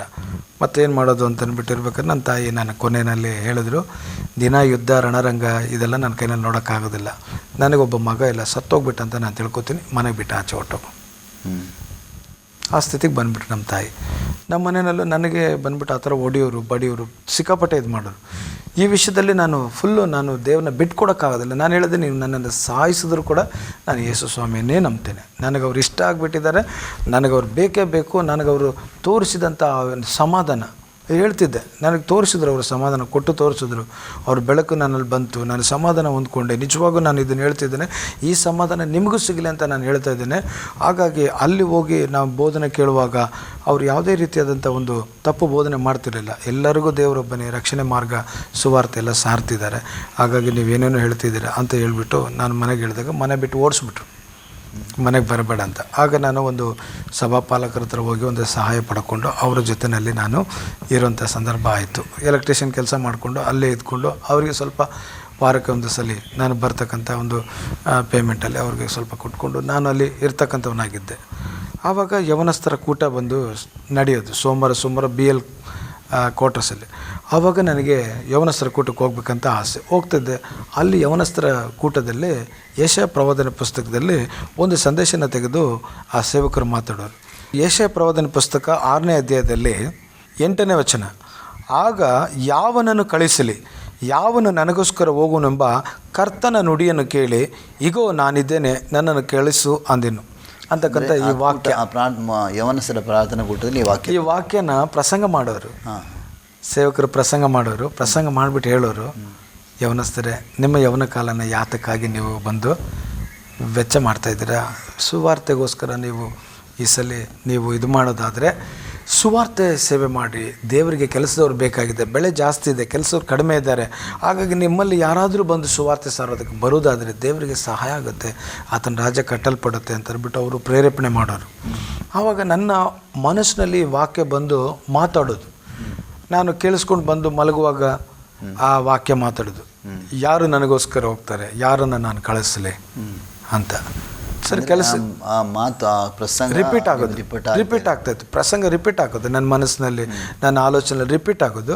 ನಾನು ಅಂದ್ಕೊಳ್ತಿದ್ದೆ, ನಾವು ಕೇಳಿದ್ವಲ್ಲ ಪ್ರಸಂಗ ಮತ್ತೆ ಮತ್ತೆ ಅದು ರಿಪೀಟ್ ಆಗ್ತಾಯಿದೆ, ಚೆನ್ನಾಗಿದೆ ಆ ವಾಕ್ಯ ಅಲ್ವಾ ಅಂತಂದ್ಬಿಟ್ಟು ನನ್ನ ಮನಸ್ಸಲ್ಲಿ ನಾನು ಅಂದ್ಕೊಂಡು, ಹೌದು ಬೆಳೆ ಭಾಳ ಇದೆ, ಕೆಲಸ ಸ್ವಲ್ಪ ಇದೆ, ಕೆಲಸಕ್ಕೆ ಕರಿತಾ ಇದ್ದಾರೆ ದೇವರು ಅಂತ ಎಲ್ಲ ಹೇಳಿದ್ರಲ್ವ, ಏನು ಮಾಡೋದು ಅಂತಕ್ಕಂಥದ್ದು ಆಲೋಚನೆ. ಸರಿ, ಕೆಲಸಕ್ಕೆ ಹೋಗ್ಬಿಡೋದು. ಕೆಲಸಕ್ಕೆ ಹೋದರೆ ಕೆಲಸದಲ್ಲಿ ಕೂಡ ಆ ವಾಕ್ಯ ಮಾತಾಡೋದು, ಈ ವಾಕ್ಯನೇ ಮಾತಾಡೋದು. ಆವಾಗ ಕೆಲಸ ಮಾಡಿಕೊಂಡು ಬಂದುಬಿಡ್ತಿದ್ದೆ. ಮತ್ತು ಮಲಗಿದ್ರೆ ಅದೇ ವಾಕ್ಯ, ಊಟ ಮಾಡುವಾಗ ಅದೇ ವಾಕ್ಯ ಬರೋದು. ಮತ್ತು ನಾನು ಯೋಚನೆ ಮಾಡ್ತಿದ್ದೆ, ಯಾಕೆ ಇದು ರಿಪೀಟ್ ಆಗ್ತದೆ. ಮತ್ತು ಇನ್ನೊಂದು ಯವನಸ್ಥರ ಕೂಟಕ್ಕೆ ಹೋದರೂ ಮತ್ತೆ ಪ್ರತಿ ಯವನಸ್ಥರ ಕೂಟದಲ್ಲಿ ಇದೇ ವಾಕ್ಯ ರಿಪೀಟ್ ಆಗೋದು. ಸುಮಾರು ಹೋದಾಗ ಕೊನೆಯಲ್ಲಿ ವಾಕ್ಯ ಹೇಳ್ಬಿಡೋರು, ಕೊನೆಯಲ್ಲಿ ವಾಕ್ಯ ನನ್ನಲ್ಲಿ ಕಾರ್ಯ ಮಾಡ್ತಿದ್ದೆ. ಕೆಲಸದ ಮೇಲೆ ಹೋದಾಗ ಈ ಕೆಲಸ ಮಾಡುವಾಗ ದೇವ್ರ ಸ್ವರ ಆವಾಗ ಕೇಳಿಸೋದು ನಮಗೆ, ಮಗನೇ ನಾನು ನನ್ನ ಕೆಲಸಕ್ಕೆ ಕರಿತಾ ಇದ್ದೀನಿ, ನೀನು ಯಾಕೆ ಬಂದು ನನ್ನ ಕೆಲಸ ಮಾಡಬಾರ್ದು? ನನ್ನ ಕೆಲಸ ಮಾಡ್ಬೋದಲ್ಲ, ನನಗೆ ತುಂಬ ಕೆಲಸದವ್ರು ಬೇಕು, ನೀನು ನನ್ನ ಕೆಲಸ ಮಾಡು. ಈ ಕೆಲಸನ ಮಾಡೋದಕ್ಕೆ ನಾನು ನಿನ್ನ ರಕ್ಷಣೆ ಮಾಡಿದೆ, ಅದಕ್ಕೆ ನಾನು ನಿನಗೆ ಸಮಾಧಾನ ಕೊಟ್ಟೆ, ನನ್ನ ಕೆಲಸ ಮಾಡು. ಇನ್ನೂ ನಿನ್ನ ಮುಖಾಂತರ ಎಷ್ಟೋ ಕುಟುಂಬಗಳಿಗೆ ಸಮಾಧಾನ ಬರಬೇಕು, ರಕ್ಷಣೆ ಬರಬೇಕಂತ ದೇವರ ಸ್ವರ ಕೇಳೋದು. ಆವಾಗ ನನಗೆ ಯಾರೋ ಮಾತಾಡ್ತಾ ಇದ್ದಾರಪ್ಪ, ಇಲ್ಲಿ ನಮ್ಮ ಸಭೆಯಲ್ಲಿ ಪ್ರಸಂಗ ಮಾಡ್ತಾರಲ್ಲ ಪಾಸ್ಟರ್ ಥರ, ಯಾರೋ ಯಾರಿಗೋ ಮಾತಾಡ್ತಾ ಇದ್ದಾರೆ, ಅದೇ ಥರ ಕೇಳಿಸುತ್ತೆ ಇಲ್ಲಿ ಅಂತ ನಾನು ಅಂದ್ಕೊಳ್ತಿದ್ದೆ. ಇದು ದೇವ್ರ ಸ್ವರ ಅಂತ ಕೂಡ ಗೊತ್ತಿಲ್ಲ ನನಗೆ. ಆಗ ಮಾಡ್ತಾ ಕೆಲಸ ಮಾಡೋಕ್ಕೆ ಆಗ್ತಾಯಿಲ್ಲ, ಕಣ್ಣಲ್ಲಿ ನೀರು ಬರೋದು. ಕಮರ್ಷಿಯಲ್ ಸ್ಟ್ರೀಟಲ್ಲಿ ನಾನು ಎಲೆಕ್ಟ್ರಿಷಿಯನ್ ಕೆಲಸ ಮಾಡ್ಬೇಕಾದ್ರೆ ಬ್ಯಾಂಗ್ಳೂರಲ್ಲಿ ಒಂದು ಶೋರೂಮಲ್ಲಿ ಆವಾಗ ನನಗೆ ಈ ಸೌಂಡ್ ಕೇಳೋದು. ಆವಾಗ ನಾನು ಯೋಚನೆ ಮಾಡ್ತಿದ್ದೆ, ಮತ್ತೆ ಹೋಗಿ ಕೆಲಸ ಮಾಡಬೇಕಾದ್ರೆ ಕಣ್ಣಲ್ಲಿ ನೀರು ಬರೋದು. ಆ ಸ್ವರ ಬಂದಾಗೆಲ್ಲ ಕಣ್ಣಲ್ಲಿ ನೀರು ಬರೋದು, ತುಂಬ ನೀರು ಬರೋದು. ಯಾಕಂದರೆ ನನ್ನ ಹತ್ರನೇ ಮಾತಾಡ್ದಂಗೆ ಇತ್ತು. ಸರಿ, ಎಲ್ಲರೂ ಬಂದು, ಯಾಕಪ್ಪ ಅಳ್ತಾ ಇದೆಯಾ? ನಾನು ಅಳ್ತಾ ಇದ್ದೀನ? ಇಲ್ವಲ್ಲ ಅಂದೆ. ನೋಡು ಕಣ್ಣಲ್ಲೆಲ್ಲ ತುಂಬ ನೀರು ತುಂಬ್ಕೊಂಡಿದೆ. ಇಲ್ಲ, ಏನೋ ಕೆಲಸ ಮಾಡೋಕ್ಕೆ ಡಸ್ಟ್ ಬಿದ್ದಿರಬೇಕು ಅಂತ ಹಿಂಗೆ ಕಣ್ಣು ಒರೆಸ್ಕೊಳ್ತಿದ್ದೆ. ಮತ್ತೆ ಕೆಲಸ ಮಾಡೋಕ್ಕೆ ಹೋದ್ರೆ ಕಣ್ಣಲ್ಲಿ ನೀರು ಬರ್ತಾಯಿದೆ, ಈ ಸ್ವರ ಕೇಳ್ತಾ ಇದೆ. ನನ್ನ ಕೈಯಲ್ಲಿ ಮಾಡೋಕ್ಕೆ ಆಗ್ತದೆ. ತುಂಬ ದಿನಗಳು ನಾನು ಹೋರಾಡಿದೆ, ಇಲ್ಲ ನಾನು ಮಾಡಬಾರ್ದು, ಇದೇ ಕೆಲಸ ಮಾಡ್ಕೊಂಡು ಹೋಗಬೇಕು, ನಮ್ಮ ಮನೆ ನೋಡ್ಕೋಬೇಕು, ತಾಯಿ ನೋಡ್ಕೋಬೇಕು, ಸಂಪಾದನೆ ಮಾಡಿಕೊಡ್ಬೇಕು, ಇದರಲ್ಲಿ ನಾನೊಂದು ಅಂಗಡಿ ಇಡಬೇಕು, ಮತ್ತು ನಾನು ಒಂದು ಕಾಂಟ್ರಾಕ್ಟ್ ಲೈಸೆನ್ಸ್ ತೊಗೋಬೇಕು, ಮತ್ತು ಬೇರೆ ಏನೇನೋ ಮಾಡಬೇಕಂತ ಏನೇನೋ ಆಸೆ ಆಕಾಂಕ್ಷೆಗಳು, ಇದೆಲ್ಲ ಇಟ್ಕೊಂಡು ಇದನ್ನು ಎಳಿತಾ ಇದೆಯಲ್ಲ ಅಂತ ಅಂದ್ಬಿಟ್ಟು ಕೊನೆಯಲ್ಲಿ ಒಂದಿನ ಏನಾಯಿತು ಅಂತಂದರೆ 1992ನೇ ವರ್ಷ ಜನವರಿಗೆ ಹೋಗ್ತಕ್ಕಂಥ ಸಂದರ್ಭದಲ್ಲಿ ಹೊಸ ವರ್ಷದ ಒಂದು ಆರಾಧನೆ ಮುಂಚೆ ಒಂದು ಪ್ರಿಪ್ರೇಷನ್ ಪ್ರೇಯರ್ ಮಾಡಿ ನಾವೆಲ್ಲ ಮಲ್ಕೊಂಡ್ವಿ. ಆವಾಗ ಮಲ್ಕೊಳ್ಬೇಕಾದ್ರೆ ರಾತ್ರಿ ಒಂದು ಸ್ವಪ್ನ. ಆ ಸ್ವಪ್ನದಲ್ಲಿ ನಾನು ನಿನ್ನನ್ನು ತೆಗೆದುಕೊಳ್ಳುತ್ತೇನೆ ಅಂತ ಒಂದು ಶಬ್ದ ಜೋರಾಗಿ, ಆ ಶಬ್ದ ಎಲ್ಲೋ ತುಂಬ ದೂರದಿಂದ ನನಗೆ ಹೇಳ್ತಾ ಇದ್ದಾರೆ ಯಾರೋ ಅನ್ನೋ ಥರ ಕೇಳಿಸ್ತಿದೆ. ಸಿಡಿಲು ಭಯಂಕರ ಜೋರಾಗಿ ಸಿಡಿಲು ಹೊಡಿತಾ ಇದೆ. ಚಂದ್ರ ಒಳ್ಳೆ ಬೆಳಕಾಗಿ, ಚಂದ್ರ ಪೂರ್ಣ ಚಂದ್ರ, ಆ ಚಂದ್ರನ ಒಳಗಡೆ ಬೆಂಕಿ ಉರಿತಾ ಇದೆ. ನಾನು ಆ ಬೆಂಕಿನ ನೋಡ್ತಾ ಇದ್ದೀನಿ, ಚಂದ್ರನಿಗೆ ಏನೂ ಆಗ್ತಾ ಇಲ್ಲ, ಚಂದ್ರ ಹಾಗೇ ಇದ್ದಾನೆ. ಚಂದ್ರನಿಗೇನೂ ಆಗ್ತಾಯಿಲ್ಲ, ಸಿಡಿಲು ಇಷ್ಟೊಂದು ಸೌಂಡ್ ಬೇರೆ, ನಾನೇನು ತೊಗೊಳ್ತಾ ಇದ್ದೀನಿ ಅಂತ ಹಂಗೆ ಅಂದ್ಕೊಂಡಿದ್ದ ತಕ್ಷಣ ಯಾರು ಹಂಗೆ ಕೈನಲ್ಲಿ ಎತ್ಕೊಂಡಂಗೆ ನನ್ನನ್ನು ಒಂದು ರತ್ನ ಕಂಬಳಿ ಥರ ಒಂದು ಮ್ಯಾಟ್ ಥರ ಇದೆ, ಅದ್ರ ಮೇಲೆ ಎತ್ಕೊಂಡಂಗೆ ನನ್ನ ಮೇಲಕ್ಕೆ ಎತ್ಕೊಂಡು ಹೋಗ್ತಾಯಿದ್ರೆ ನನಗೆ ಕೆಳಗಡೆ ನೋಡ್ತಾ ಭಯ ಆಗ್ತಾಯಿದೆ, ಭಯಂಕರ ಭಯ ಆಗ್ತಾಯಿದೆ. ನಾನು ಎತ್ಕೊಳ್ತೀನಿ ಅಂತ ಇದ್ದಾರಲ್ಲಪ್ಪ, ಇಲ್ಲಿ ಯಾರಿದ್ದಾರೆ, ಇಲ್ಲಿ ಸಿಡಿಲು ಬೀಳ್ತಾ ಇದೆ, ಇಲ್ಲಿ ಬೆಂಕಿ ಉರಿತಾ ಇದೆ ಚಂದ್ರನಲ್ಲಿ, ನನಗೇನಾಗುತ್ತೋ ಅಂತ ಭಯಗ್ರಾಂತನಾಗಿ ನಾನು ಬಿದ್ದೋಗ್ತೀನೇನೋ ಅಂತ ಭಾಳ ಹೆದರ್ತಾ ಇದ್ದೀನಿ. ಒಂದು ಬಂಡೆಯ ಮೇಲೆ ತೊಗೊಂಬಂದು ಅಲ್ಲಿ ನಿಲ್ಲಿಸ್ದಂಗೆ ನಾನು ಬಂಡೆ ಮೇಲೆ ಇಳಿದಂಗೆ ಎಚ್ಚರಿಕೆ ಆಗೋಯ್ತು. ಇದೇನಿರ್ಬೋದು, ಇದು ನನಗೆ ಕನಸು ಬಂದಿದ್ದು ಏನಿರ್ಬೋದು ಅಂತ ಆಲೋಚನೆ ಮಾಡಿದಾಗ ನಾನು ಅಂದ್ಕೊಂಡಿದ್ದೇನೆಂದರೆ, ನಮ್ಮ ಮನೇಲಿ ನೀನು ಬೇಡ ಮಗ ಅಂತ ಹೇಳಿಬಿಟ್ರಲ್ಲ, ನನ್ನ ಮನೆಯಿಂದ ಓಡಿಸ್ಬಿಟ್ರು. ತುಂಬ ಕಷ್ಟಪಟ್ಟಿದ್ದೆ, ಎಷ್ಟೋ ಸರಿ ಆತ್ಮಹತ್ಯೆ ಮಾಡ್ಕೋಬೇಕು ಅಂತ ಅಂದ್ಕೊಂಡಿದ್ದೆ, ಏನೂ ಆಗಲಿಲ್ಲ. ಈಗ ಸೊಮ್ಮೆ ಏನು ಮಾಡ್ತಾರೆ, ನನ್ನನ್ನು ಪ್ರಾಣ ತೊಗೊಳ್ತಾರೆ, ನನ್ನ ಪ್ರಾಣ ಏನಾಗುತ್ತೆ ಸಮಾಧಾನವಾಗಿ ಹೊರಟೋಗುತ್ತೆ ಅಂತ ನಾನು ತಿಳ್ಕೊಂಡಿದ್ದೆ. ಅಳ್ತಾ ಇದ್ದೆ, ಅಯ್ಯೋ ನಾನು ನಾಳೆ ಯಾವಾಗ ಸತ್ತೋಗ್ತೀನಿ, ದೇವ್ರನ್ನ ತೊಗೊಳ್ತೀನಿ ಅಂತ ಹೇಳಿದ್ರು ಅಳ್ತಾ ಇದ್ದೆ. ಅವ್ರು ಬಂದು ಕೇಳಿದ್ರು, ಏನಪ್ಪ ಅಳ್ತಾಯಿದ್ದೆ? ಈ ಥರ ಬಂತು. ಹುಚ್ಚ, ಆ ಕನಸಿನ ಅರ್ಥ ಏನಂದರೆ, ದೇವ್ರ ಸೇವೆಗೆ ನಿನ್ನ ಕರೆದಿದ್ದಾರೆ, ನೀನು ಸೇವೆಗೆ ಬರಬೇಕಂತ ನಿನ್ನನ್ನು ಮರಣಕ್ಕಾಗಿ ಕರೆದಿಲ್ಲ, ದೇವರು ತನ್ನ ಸೇವೆ ಕರೆಯೋದಕ್ಕೆ ಈ ಕರೆ ಕೊಟ್ಟಿದ್ದಾರೆ ಅಂತ ಅಂದ್ಬಿಟ್ಟಿದ್ದೇನೆ. ಭಾಳ ದಿನಗಳಿಂದ ನಿನಗೆ ದೇವ್ರ ಸೇವೆ ಕರೆದ ಹೌದು ಅಂತ ಹೇಳಿದ್ರು. ಆವಾಗ ನನಗೆ ಸೇವೆ ಕನ್ಫರ್ಮ್ ಆಯಿತು. ಪ್ರಿಯ ಆಸರೆ ವೀಕ್ಷಕರೇ, ಮುಂದಿನ ವಾರದಲ್ಲಿ ಈ ಕಾರ್ಯಕ್ರಮವನ್ನು ಮುಂದುವರಿಸ್ತಾ ಇದ್ದೇವೆ. ವೀಕ್ಷಿಸ್ತಾ ಇರಿ. ದೇವರಿಗೆ ಸ್ತೋತ್ರ.